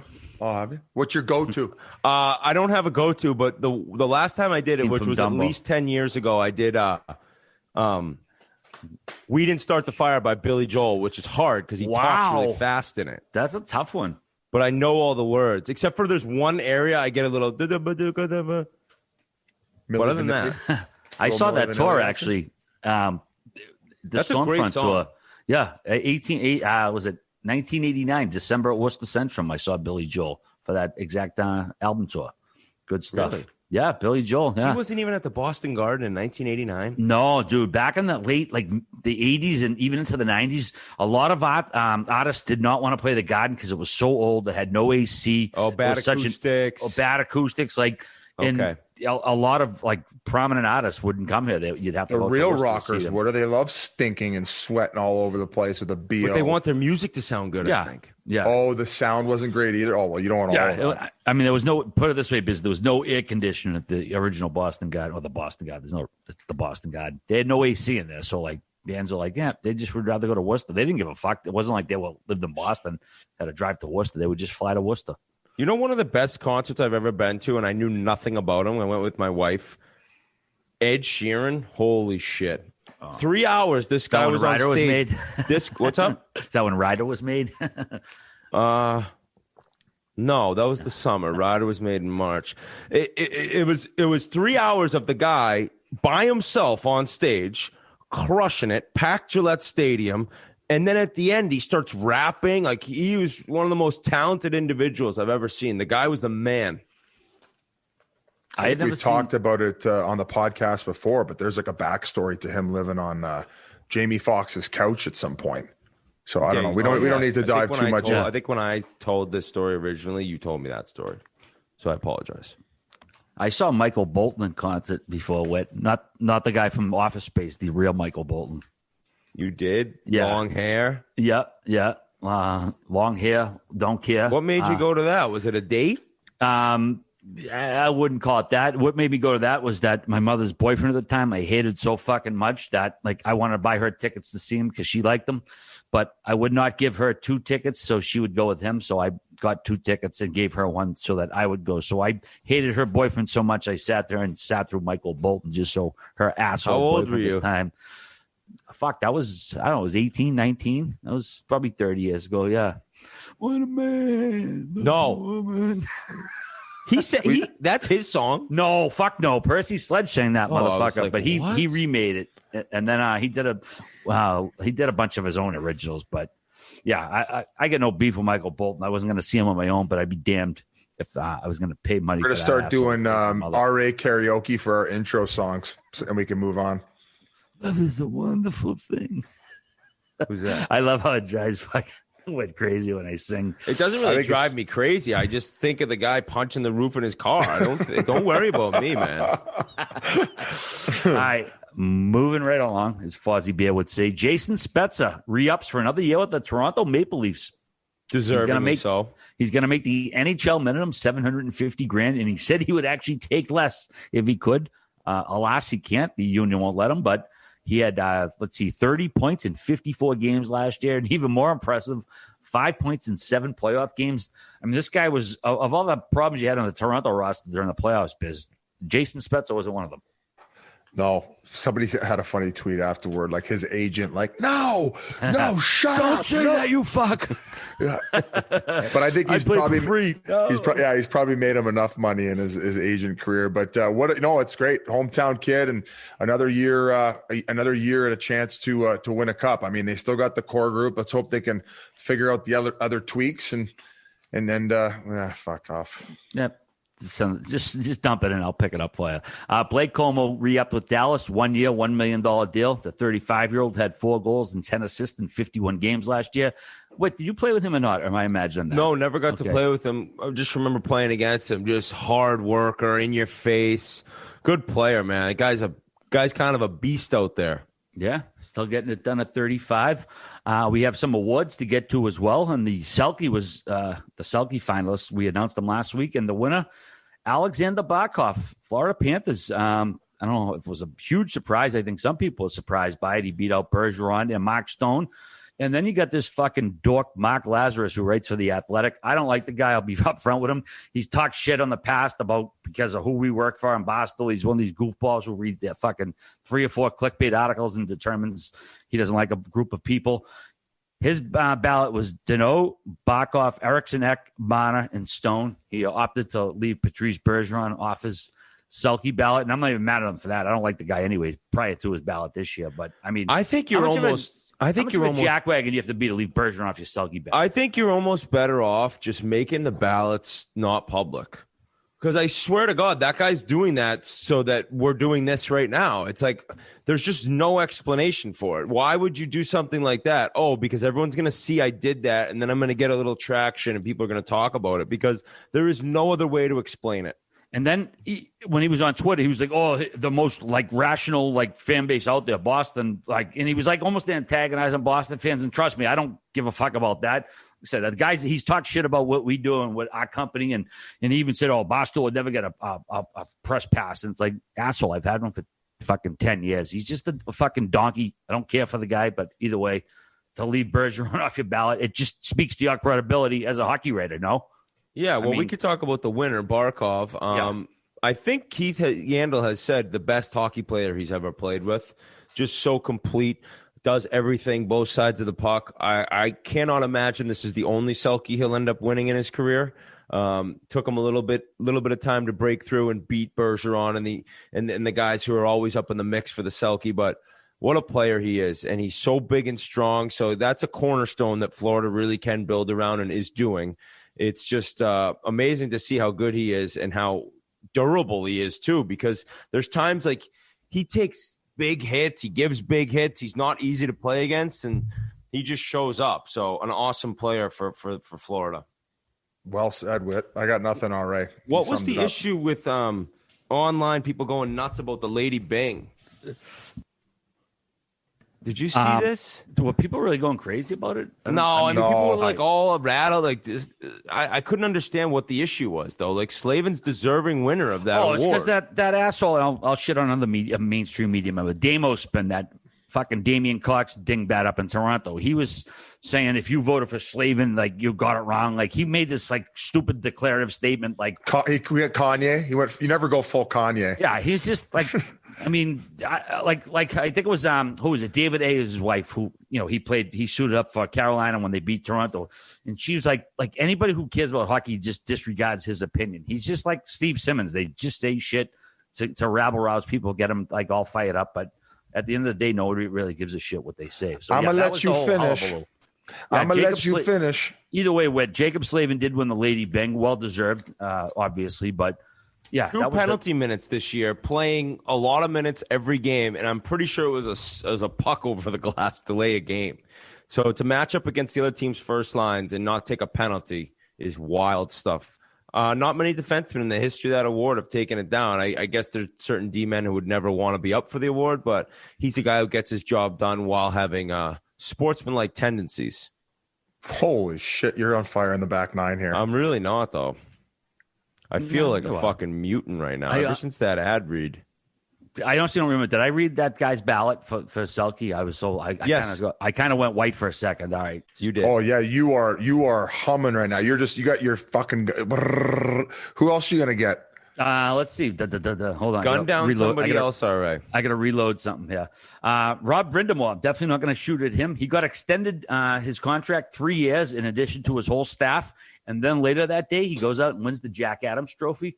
So kudos to Rob Brindamore, and no disrespect to him. I thought Dean Everson might have won it just given I think Carolina was so much closer to where they are this year, whereas Minnesota, I don't think people have them having this much of an improvement. But either way, congrats to Rob Brindamore. Biz, anything you want to share with us? Or No, I thought that's a good point. Given with like the talent pool available, yeah, I think that would have been another solid pick. But ultimately, and they had to go up against Vegas as well, and they brought him to 7. So either way, great coaches and well deserved, and the nice little fat bucket extension. Yeah, can't beat that. Did it come out that his whole staff got extensions as he requested, or is it just no? They all got canned. Yeah, the next day. I think it's just to be taken that they did, considering he asked for that, right? He said that was part of his deal. Yeah, that's what went down. I don't know if everybody got 3 years, the whole kit and caboodle, but it sounds like they did. So, and then also, I don't know if you guys saw the video when he did win the award. He basically said it was a team award. He really did not want to take credit for it. He deflected it, and he had a whole bunch of his family and a bunch of his players in there. It was a pretty cool moment. He did get the heads up he was going to win, so he invited all those people there. So it was good stuff. Obviously, we're big Brindamore fans here. Fans. Oscar Lindblom won the Masterson Trophy. I don't think that was much of a surprise of the many nominees. He battled cancer, come back, had a nice season for himself. But it's just like such an inspirational thing to see Biz, a guy like, pictures of him last year. He had lost his hair from treatment, and, everyone had prayers for him. And then he comes back and gets back in the lineup. And I don't think you could have went wrong with choosing him this year. No, what a great story. And then he actually got that extension as well. So great to see that this guy's headed right back on the path he was on. And the strength and mental strength as well. How little of a shit does NBC give right now showing these games? Lame duck, dude. It's the most obvious. Lame duck politician. They don't even have a pregame show right now for this game. They're just coming on right at 8 as the game starts. What channel's it on? Fucking National Geographic tonight? It's going to be on NBC Sports. USA 1, man. Like sometimes it'll go dark for 15 seconds. Like sometimes I'm like, can I get a fucking replay here? Oh, no replay? They don't even show replays of some certain things. It's like I already said, it's just it's not their issue anymore next year, and they're just like all set. Ordering Grubhub to the truck instead of showing a replay of a crossbar hit. They're snacking down on a Pink Whitney and a cheeseburger. Sick ad, attaboy. The GM of the Year finalists were announced. Let's see. We got Lou Lamoriello of the Islanders, the Burger Van, nice shirt, Biz, up in Montreal, and Zito down in Florida, who probably didn't like us earlier in the year, but either way, he did a good job with. I took a sky dump on his car. Well, fuck, I hope he doesn't win. Yep. All right, boys, this is the story. We hate doing these type of things, but it's a big story, and we got to report on it. TSN's Rick Westhead, who reports on a lot of uncomfortable stuff for TSN. He's a fantastic reporter, so we're reporting what he reported. So if you have any issues with it, complain elsewhere. But Chicago senior management refused to contact Chicago police during the 2010 playoffs after 2 players said that video coach Brad Aldrich had sexually assaulted them. The players told then skills coach Paul Vincent, who then shared the info with then team president John McDonough, vice president of hockey ops Al McIsaac, general manager Stan Bowman, and team psychologist James Gary. Vincent wanted the team to call the police, the sex crimes division, and they declined to. And he actually asked them, what would you do if this was your son? Well, there was a lawsuit that was filed last month. I don't think we brought it up on the show, by a former player on the Blackhawks back in 2010 who alleged that Aldrich sent him inappropriate texts and threatened him physically, financially, and emotionally if he didn't engage in sexual activity. There was another player, in addition to the one who filed suit, that told Vincent that this video coach would get him drunk, make them watch porn, then try to perform oral sex on him. Vincent asked the team shrink, James Gary, to follow up, and per the lawsuit, Gary convinced the player that it was his fault, the player who was suing. Right now, the Chicago Blackhawks stance is that it's a statute of limitations issue and the suit should be dismissed. John McDonough obviously is no longer with the team, but this happened under his watch. The video coach was also with the U.S. team in Vancouver in 2010. So basically what happened was the Blackhawks let him go. He coached worked at Miami University, and then he worked at a high school where he was later convicted of criminal sexual contact with a 17-year-old he was coaching, okay? That 17-year-old is also suing the Blackhawks, alleging that, again, if this is true, it's fucking vile, that the team gave Aldrich a positive reference letter when he left the NHL team.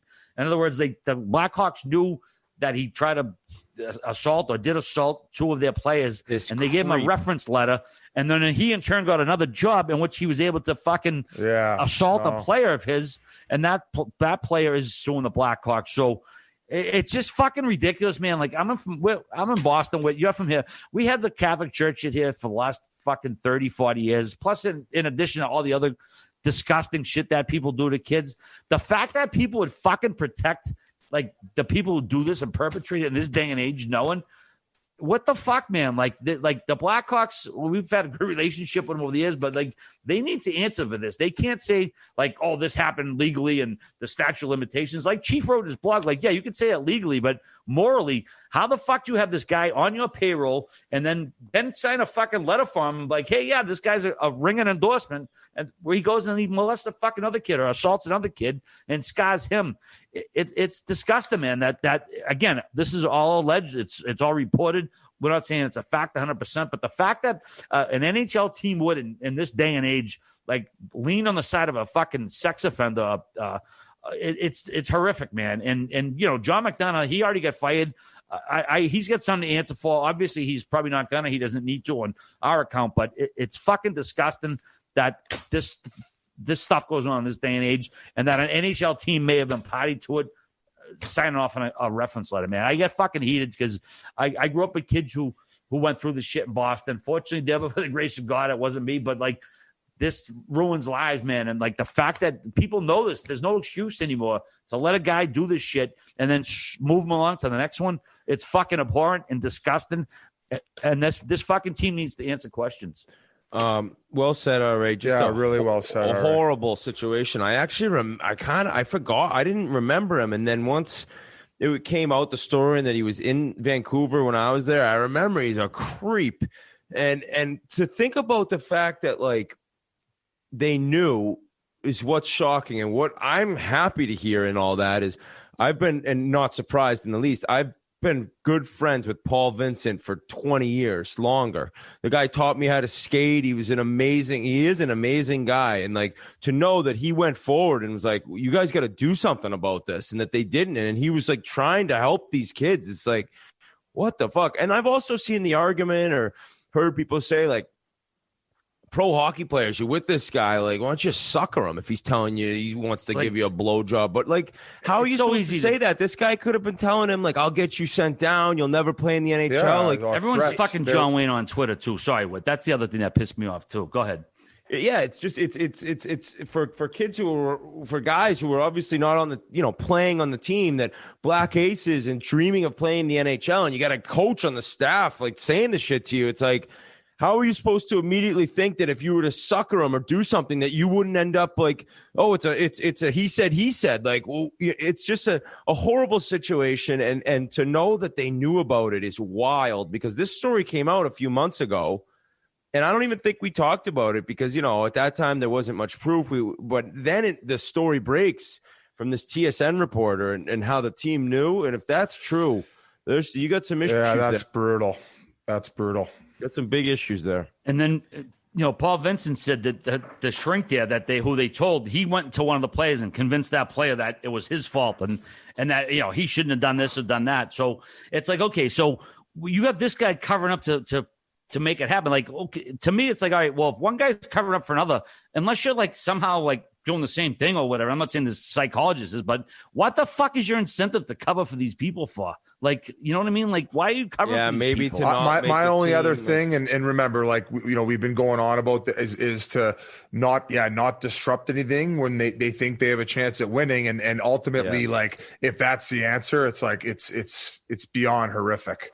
Because you I mean, RA, I think when you were talking, you pretty much summarized it perfectly. Yep. Thank you. All right, we can move on. So I get fucking heated with this stuff. Buddy, like, we all come from different backgrounds, and this is obviously means something a lot to you, and I'm sure there's people who listening who have been through this type of thing or been around people. So it's good that you stepped up, and I'm sure that they're very appreciative. Just the idea that, like, that's your instinct to protect someone because you know them or they might be good at their job or whatever, instead of just being like, bounce them the fuck out of there. Anybody, not even on an accusation, but when you know they're poisonous, get them the fuck out, man. So, okay, boys, we'll move along from that. I got a little heated with the details of some of these stories. So, we do want to wish our best wishes to Sabres legend Rene Robert, who is recovering in Florida after he suffered a serious heart attack last week.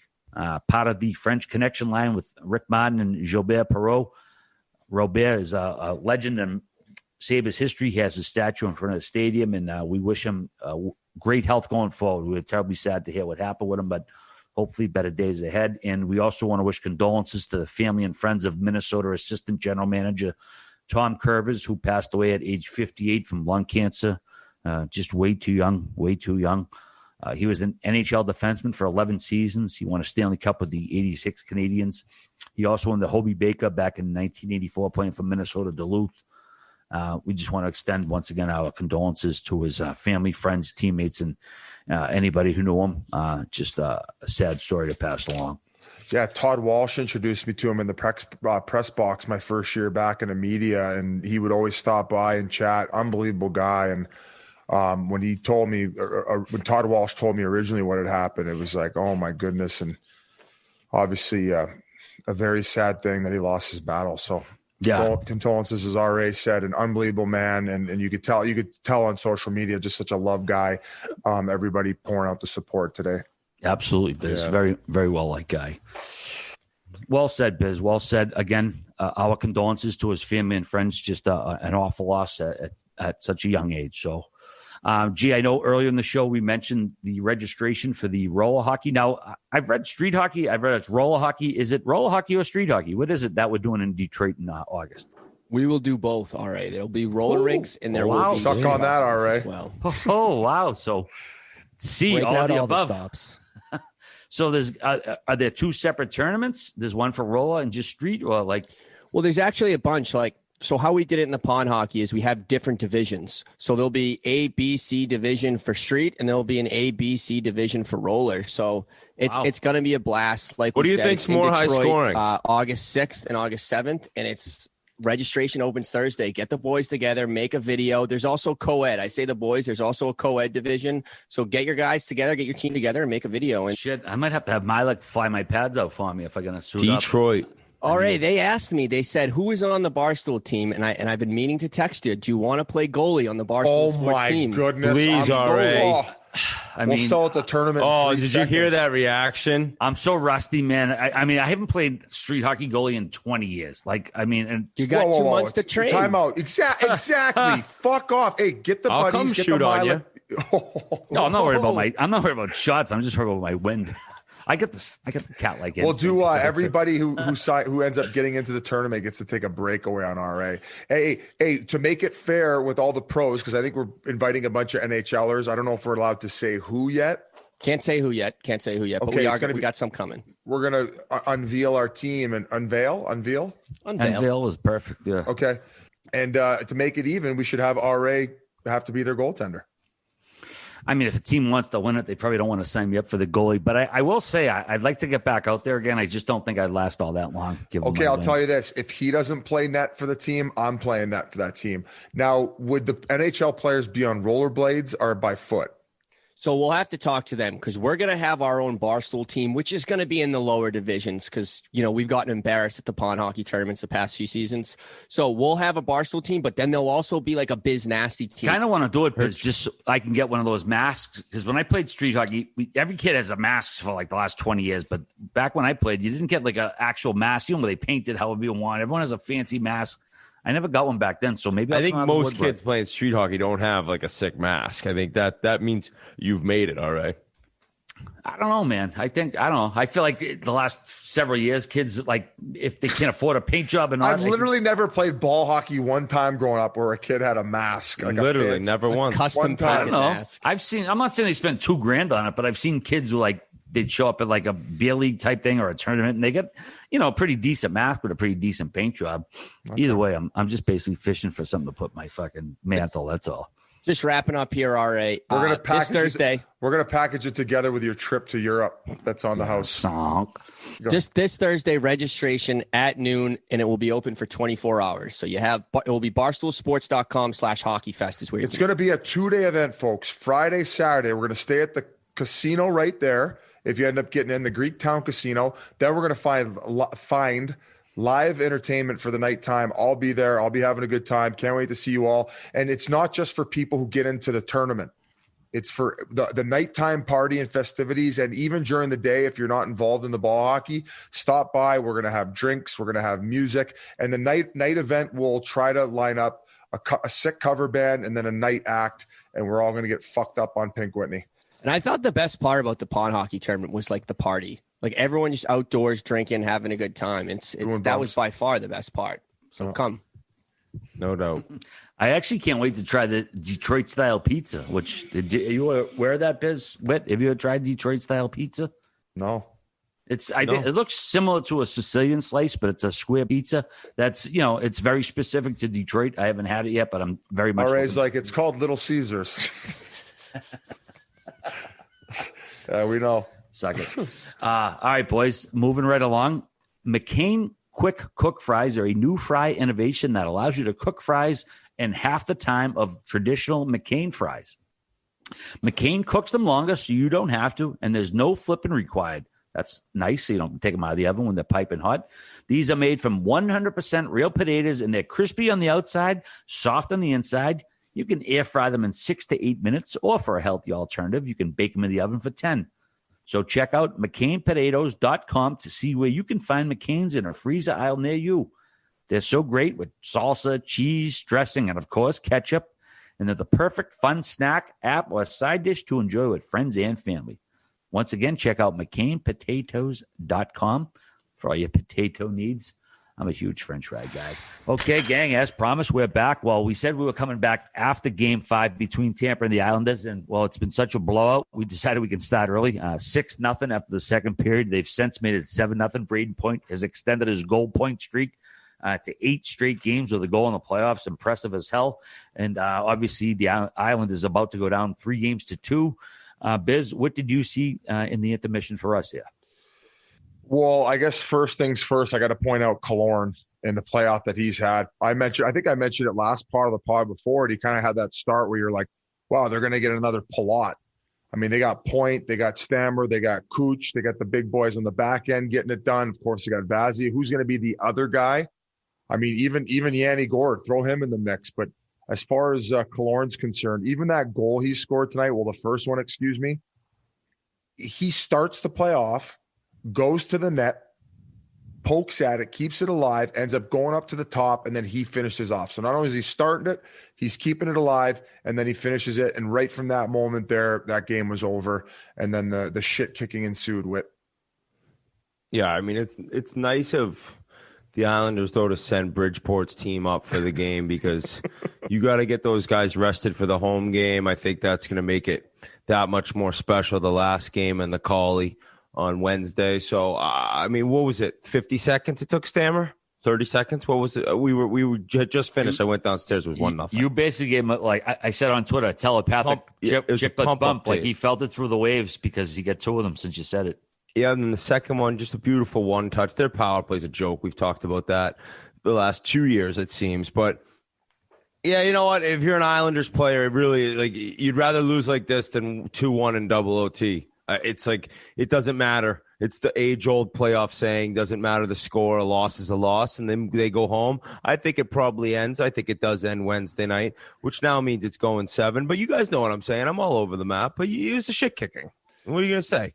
So Avery touched on the fact that Cooch can be invisible some nights, other nights electrifying. Now, I haven't seen many of his off nights, but you just mentioned that the goal by Stammer, the second one. He starts that play off. He gets the pass on his backhand. He cradles it. It doesn't even come to a stop. And as soon as he cradles it, it's right back the other way in one motion to keep the whole play alive on the PP, and how he kind of backhands it right back to Hedman up top, who I believe is the one who set up Stammer, he dished correct? it right over. The fact that he was able to cradle it and then send it back to Hedman around the defender's stick, it's just world-class, folks. And that was going back to the class language, that was an outclassing. I think that point two early on, he made a defensive play. A puck went to, I think it was Bolivier. It was one of the killer B lines, and he came from out of nowhere, stripped him of the puck, saved a chance against. It's like he continues the scoring streak RA mentioned. I know Petrangelo's right there, but I think Point right now is running away with, or not running away with, but the leader in the Conn Smythe, if you're looking at through so far. Just what an outstanding player. And Kucherov, I guess the off nights would be, he'll throw a couple hope passes that for the most part he can complete with regular ease, but sometimes he'll do it a little lackadaisical and maybe just take nights off. But when he wants to go, he's just one of the best in the world. I guess the main concern for the Islanders going back, I don't think Barzzy's going to get a game for that. And if anything, going back to the start of the play, Ruda, is that how you say his last name? Yeah, and Ruda. And yeah, mention the cross check too. He was cross-checking cross-checking Palmieri in the back. I think he gave him like 3 in front of the net. I think it was Pajot. Okay, excuse me. It was Pajot. And then finally he goes back up ice and he's joshing with Barzal. And I'll tell you what, Whit, I can't remember a playoff where there's been this much stick work. Not like punching and scrums, but they're having like cross-check fights out there. You saw McDonough and Nelson right beforehand, where Nelson ended up catching some sweet chin music, and very similar on the Barzal play with Ruda, where they're just having a cross-check match, and then next thing you know, Barzal's is, I would say he got the side of his head. Now, would you say it was a little bit of a flop? Yeah, I didn't even. It was kind of hard to tell, like if it was definitely stick instead of glove. But either way, right after I saw the replay a couple times, I figured no way he gets suspended. No, I don't think so. But 5 in a game is fine, especially to completely deactivate. Diffuse. Fucking Christ. I was right in your brain though, there, bud. I got you. Deactivate the tension, Biz. If you want to say, it's getting late, guys. It's getting late. Yeah, and what's his face? Vasilevsky hasn't really been challenged all that much. Just 14 shots on goal from the Islanders. Just total domination from Tampa Bay right now, offensively, defensively. And honestly, Whit, by now, we should know when this team loses in the playoffs, basically bet the shit out of them the next game. Because I did tonight. Regulation. 3-way. Yeah. How's your fucking stupid Murley special I played? Not that Murley's stupid, but me playing it tonight. Well, there's still time left. They could get the extra 7. point. We're good. They're good. Biz, I know you wanted to mention Luke Shen got in the lineup tonight. He hadn't played the last game, and after 2 periods, almost 9 minutes of ice time. So obviously with the big lead, they can spread the ice out, but good to see him getting involved. Yeah, this is his 7th game, first of this series. And Cernak went down the tunnel last game with that shoulder issue or anything upper body, it looked like. And I thought he filled in well. And then when push came to shove in front of the net with Martin, I think he's probably like, hey, I'll trade off with this guy. Let's get these meatheads off the ice and survive this one and head to Long Island healthy. So I thought he filled in great. And, those are the types of depth players that you're going to need throughout the course of a run. You mentioned going back to Long Island, of course. This is definitely the last game of the series at the Coliseum. Could be the very last game ever at the Coliseum. And, say what you will about it lately, but this is a place where the Islanders won 4 consecutive Stanley Cups in the building, not just like playing the regular season there. Each of their 4 cups they won inside. That's a very rare feat to have. So that building has a ton of history. It doesn't matter who's on the team now or whatever. It would be fitting if they won their last game there. Well, send it back to Tampa, and then who knows what goes on from there. But So some big history for Frankie Burley. We'll be going down one way or the other this Wednesday night. Well, Frankie, they've gone through the first 2.5 rounds just as they planned, right? I mean, they're flying around. They got the watch parties going at Borelli's, and then for some reason tied with one of the best teams to ever do it. 2-2. He hangs up lights. The guy spent all day hanging up Islanders lights and then shuts the lights off and just has these new like Christmas lights up, and they're down 7-0. So I don't know what he's thinking, changing up what he'd been doing prior. Crosby, and those lights better be gone. Those should be gone by the end of this period. Yeah, you can't be doing that shit midstream. Why would you switch it up like that? I have no idea. I feel like we've been cheated a little bit, at least on recent Cup winners, as far as winning them at home. I guarantee you, maybe 10 of the last 15 Cup winners have been on the road. Yeah, I think that sounds about right. I might be able to tell you. You tell me who won it, and I'll tell you where it was won. All right, do you want to read them off? 2015. Who was it? Chicago Blackhawks won. They won that one at home. Against who? We couldn't figure it out. Tampa. Oh, he's good. He's good. He knows. Pittsburgh won both theirs on the road. Yep. They definitely won 08 in the road. Sorry. Bees on the road, obviously. Kings won one at home. Kings won both at home. Ooh. Right? Did they really? Yeah. Oh, my God. Could you imagine? Blackhawks won Philly on the road, 15 at home. Who was their other title against? Who else did they beat in the Cup finals? Boston. Oh, in Boston. I don't even remember. People think I'm a Bruins fan. I don't give a fuck about the Bruins. Yeah, people think I need fucking Zoloft because they lost in the playoffs. People think I'm a Bruins fan. I'm like, hey, jump on the Coyotes wagon, bud. Never. Houston Coyotes. All right, boys. Any other stuff you want to add from this game before we head into the game 6 and the rest of the stuff? Or what? We good? We're good. I mean, it was kind of a humdrum game. By the time we stopped taping early, it was already 3-0. And then 3 other quick ones, and boom, the game's over. I mean, it becomes kind of uneventful by the huge score. So either way, Tampa waxed their ass, and they're going to look to close it out on Wednesday night. All right, moving right along. Jon Rahm was 10-1. He won the U.S. Open, like Whit said. I did not bet him. He was huge shock. He was the shock. So I didn't do nothing with him, but congrats to anybody who did. But I can't say it's a huge surprise. What? Not this in your pick, the guy just owns that course. And pretty cool interview after he won. He talked about staying positive after, he had that tournament pretty much wrapped up the last time he played at the Memorial, and he tested positive for COVID. We all went over that. And he actually was very, I don't think the word's complimentary, but he was talking about how the tour did everything they should have done and that they had to do. He wasn't like bitter about it. And he talked about just staying positive, and it was cool. He also mentioned the course, Torrey in San Diego. It's like there's the morning says marine layer, and he mentioned like it was reminded him of where he grew up and like the type of course around where he grew up and like the weather. And I just think it was cool to see a guy who Phil Mickelson knew when he was in college he'd be a top 10 player in the world like immediately out of school. There's a funny story. Biz, you know the podcast you went on with Colt Knost and his partner? Subpar? Yes. So they do a great job. And oh, yeah, they're awesome. Colt Knost played on the tour for a while. Now he's doing TV work at CBS. He tells this story how Mickelson came up to him and was like, yeah, there's this kid at ASU, Jon Rahm. He'll be top 10 player in the world a year from today. And he was still in college at the time. And Colt Knost was like, what are you talking about? Like, no chance. And he's like, nah, I'll bet you 10 grand. And sure as shit, I think with like 100 days to go, he was already top 10. He got out of school and he had some starts on the tour, ripped it up, top 10 in the world. And Colt Knost had to pay Phil Mickelson 10 G's because he was just a phenom. And so his coach at Arizona State was Phil Mickelson's brother, Tim. And he left Arizona State coaching job to be this kid's agent when he turned pro.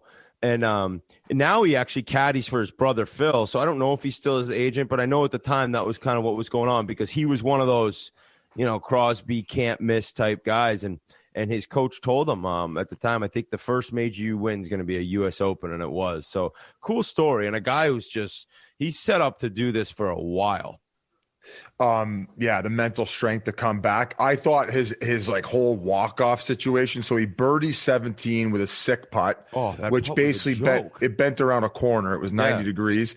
Then birdies the 18th to take the lead, kisses his wife, and then she hands him his baby on Father's Day. He gives the baby a kiss on the forehead, puts it in his arms, and walks off. That's like, I know. I mean, and then you win the major. That's like fucking Kenny Powers shit.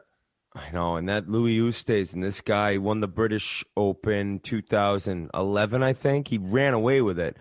And since then, I think he has 7 second place finishes in majors. This guy's one of the most beautiful swings in the world, and he's just such a natural at the game of golf, and he hasn't been able to close it out. There's an unreal video of him singing an Adele song. I can't think of the name of the song. It's all over. Oh, the sad one, like she's got a million sad ones. It's not even that. I will rise up. That song. I rise up today. I can't think of the beat, but I know the rise of words because it was actually made a few years ago. He finished second in all four majors. I will rise up. Kind of like that. Exactly, pretty much. So he ends up kind of blowing it. And funny enough, people said like he didn't go for the green in 2 on 18, which is a par 5, and he needed to make eagle, but he knew he was in the rough. He had a bad lie. There's no chance. He had a better chance of holing a wedge from the fairway. And I mean, he probably hit it to 12 feet, but it didn't go in, and Rahm was your champion. So I didn't love the course. I don't think it's necessarily like the most amazing course to watch on TV. They have a tour event every year, which I think kind of hinders it in my mind because, majors, they're played at a course that there isn't an event that year at, right? It's its own special entity that season. Besides the Masters every year, but that's the only thing they do there. And it wasn't that exciting, but Sunday certainly lived up because they had some big names, and then guys started dropping off. Bryson DeChambeau, oh my God. This guy's cruising around. He shoots 44 on the back 9 Sunday, and then after, he's like, I didn't get the breaks. It's like, dude, you shot 8 over. What do you mean you didn't get the breaks? So at one point, he was leading, and Koepka was second, though. At one point, I thought we might see an 8-person playoff where we all know you go 18 holes. I don't know how they switched it.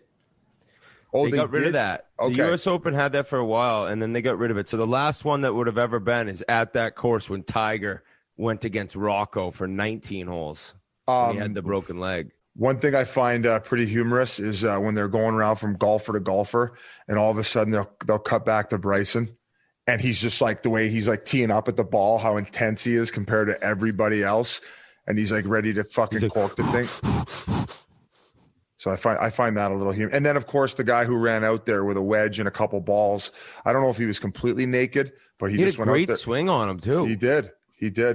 But I mean, so what? Is he getting a night in jail?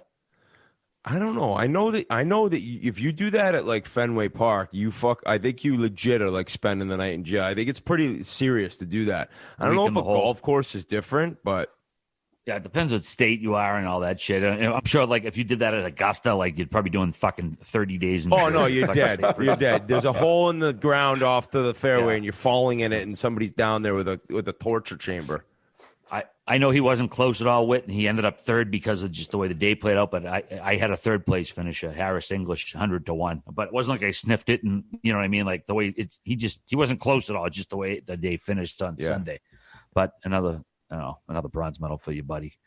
I don't know if you boys watched the NBA. 2 Game 7s this weekend, and we have a pretty cool Final Four in the NBA. I know we have some fun with it, but 2 of the Final Four NBA teams have never won the title, Phoenix or the Clippers. Milwaukee last won it back in 1971 with Kareem Abdul-Jabbar, star of Airplane. And Atlanta last won it in 1958 back when they were based in St. Louis. But the pair of Game 7s, I don't know, did you watch the Game 7s at all over the weekend? I did. Kevin Durant shot at the end of the game was insane. That Durant shot, like they're losing by 2. And I didn't realize how close his foot was because I was watching the hockey, so I was going back and forth. I mean, another 2 inches, they win that game and the series and the season, but he only ties it.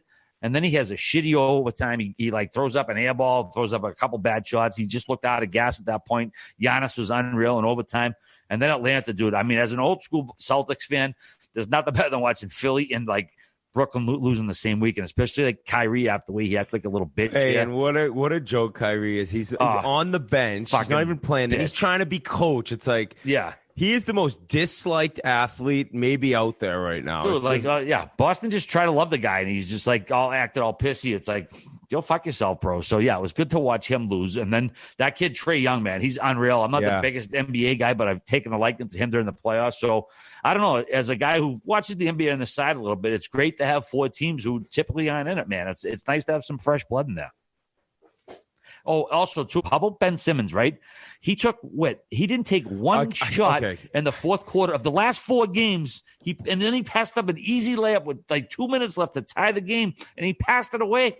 It's like, dude, how is this guy playing in the NBA? Like, how is he fucking playing? No, he's not just playing in the NBA either. He signed $170 million. Yeah, that's what's crazy. What's crazy, though, is like, yeah, you could get all over him, and no doubt everyone is all over him, but he must have something mentally like kind of wrong with him. Because for sure. That layup clip, like that shows like this kid's like he's like broken.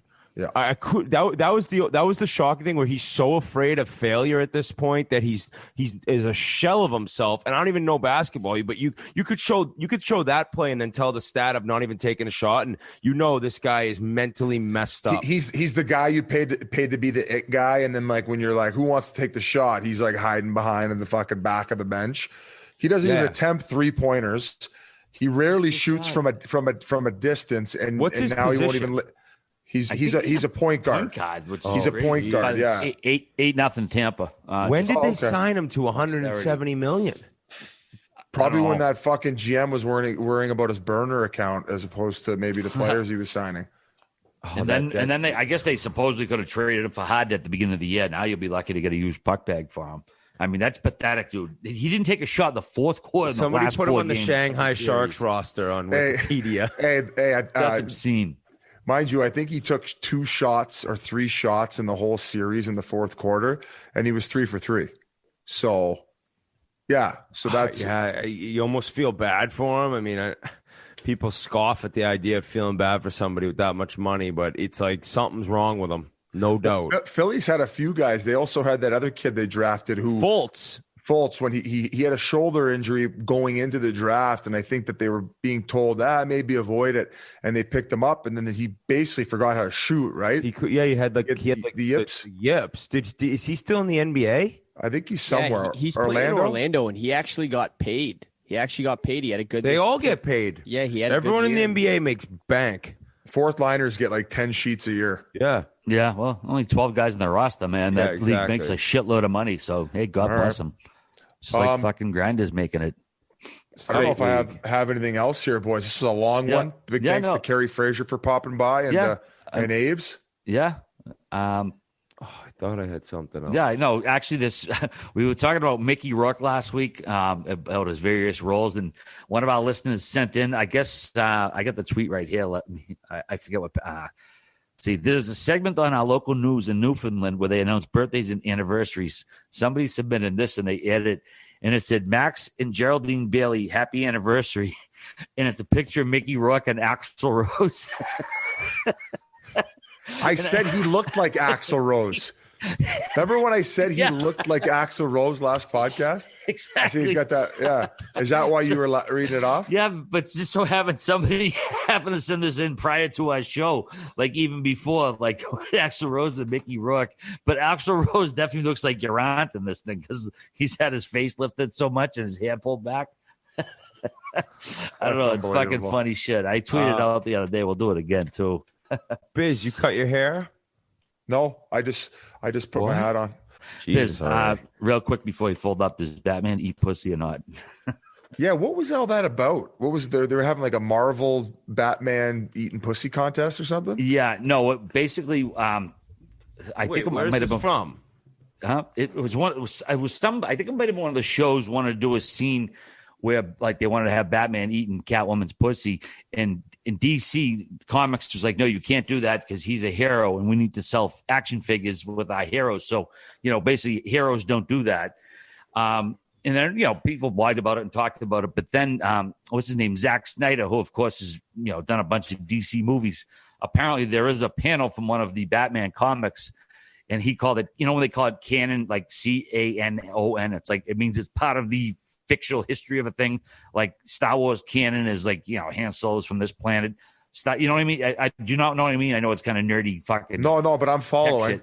But so it's like that's part of canon. So he found this old clip, not old clip, a panel from a prior Batman, and it's Batman like with his face buried in Catwoman's between her legs, and it was like canon. In other words, like, yeah, Batman does eat pussy. It just became this weird talking point on the internet and Twitter, and obviously got blogged about. And basically they don't want to acknowledge it because like they're gonna try to sell toys. But in the history of the comic, yes, Batman does indeed eat pussy. So I figured you were hip to that, Biz, because you're fucking reading all these weird shit. Ben's old lady brings it home, slaps it on the table. Even why fucking dressed up as Batman Robin? does it. I think This is why you dressed up as Robin. I think you should start reading comic books, honey.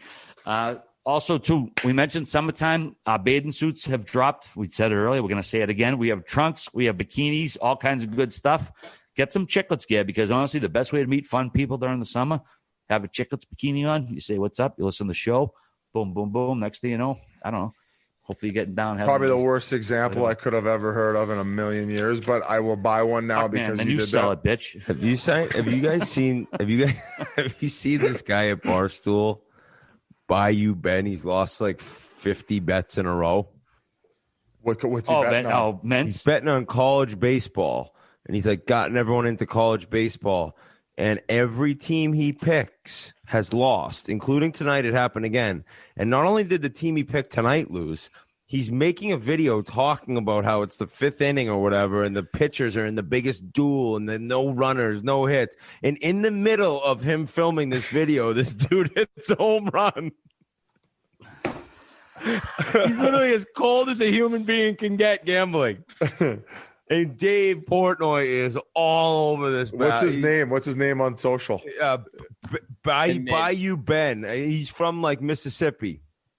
Yeah, Ben Mintz. Yeah, you know Ben. Mincy, they call him. Oh, okay, cool. All right. Well, did you meet him? I haven't met him yet. I think I met him when we were down there last time. Yeah. He's you met character. him when you were there last time, Biz? Yeah. At some point. Just talking about the pitchers doing crack. Or actually, it would be a different noise. Don't they use aluminum in college, or did they get rid of that? No, they use aluminum.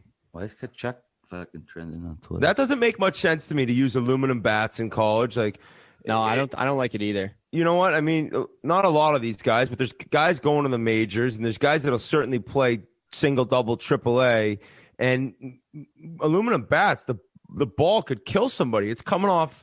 I wonder how much faster it comes off.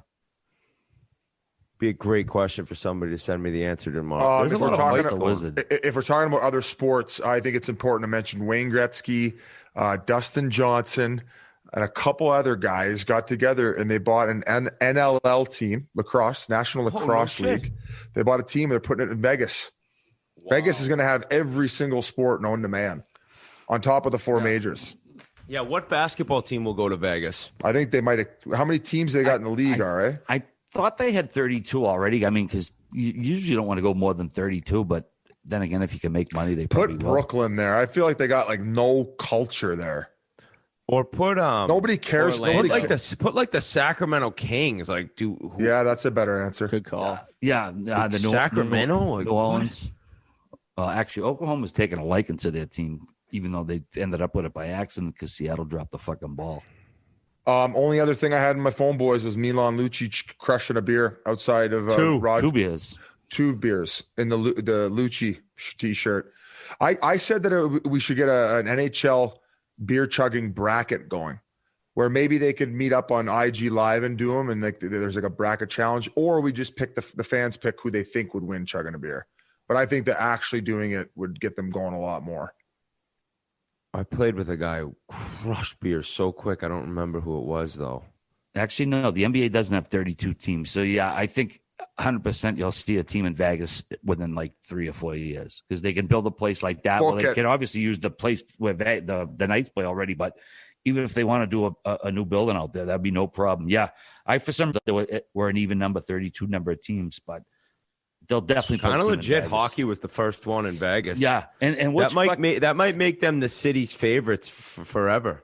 And it's crazy too. It just shows you how fucking stupid the hypocrisy was. Like, oh, if we put a team there, they'll be subject to like, you know, corruption, and they'll like shave points or whatever. It's like, no, they won't. Like the fucking excuse never made sense. They just used it as a reason to. So, all right, boys. Just before we wrap it up, I want to give a shout out to our listener Fritz Peterson. Biz, he used both of us in his yearbook quote.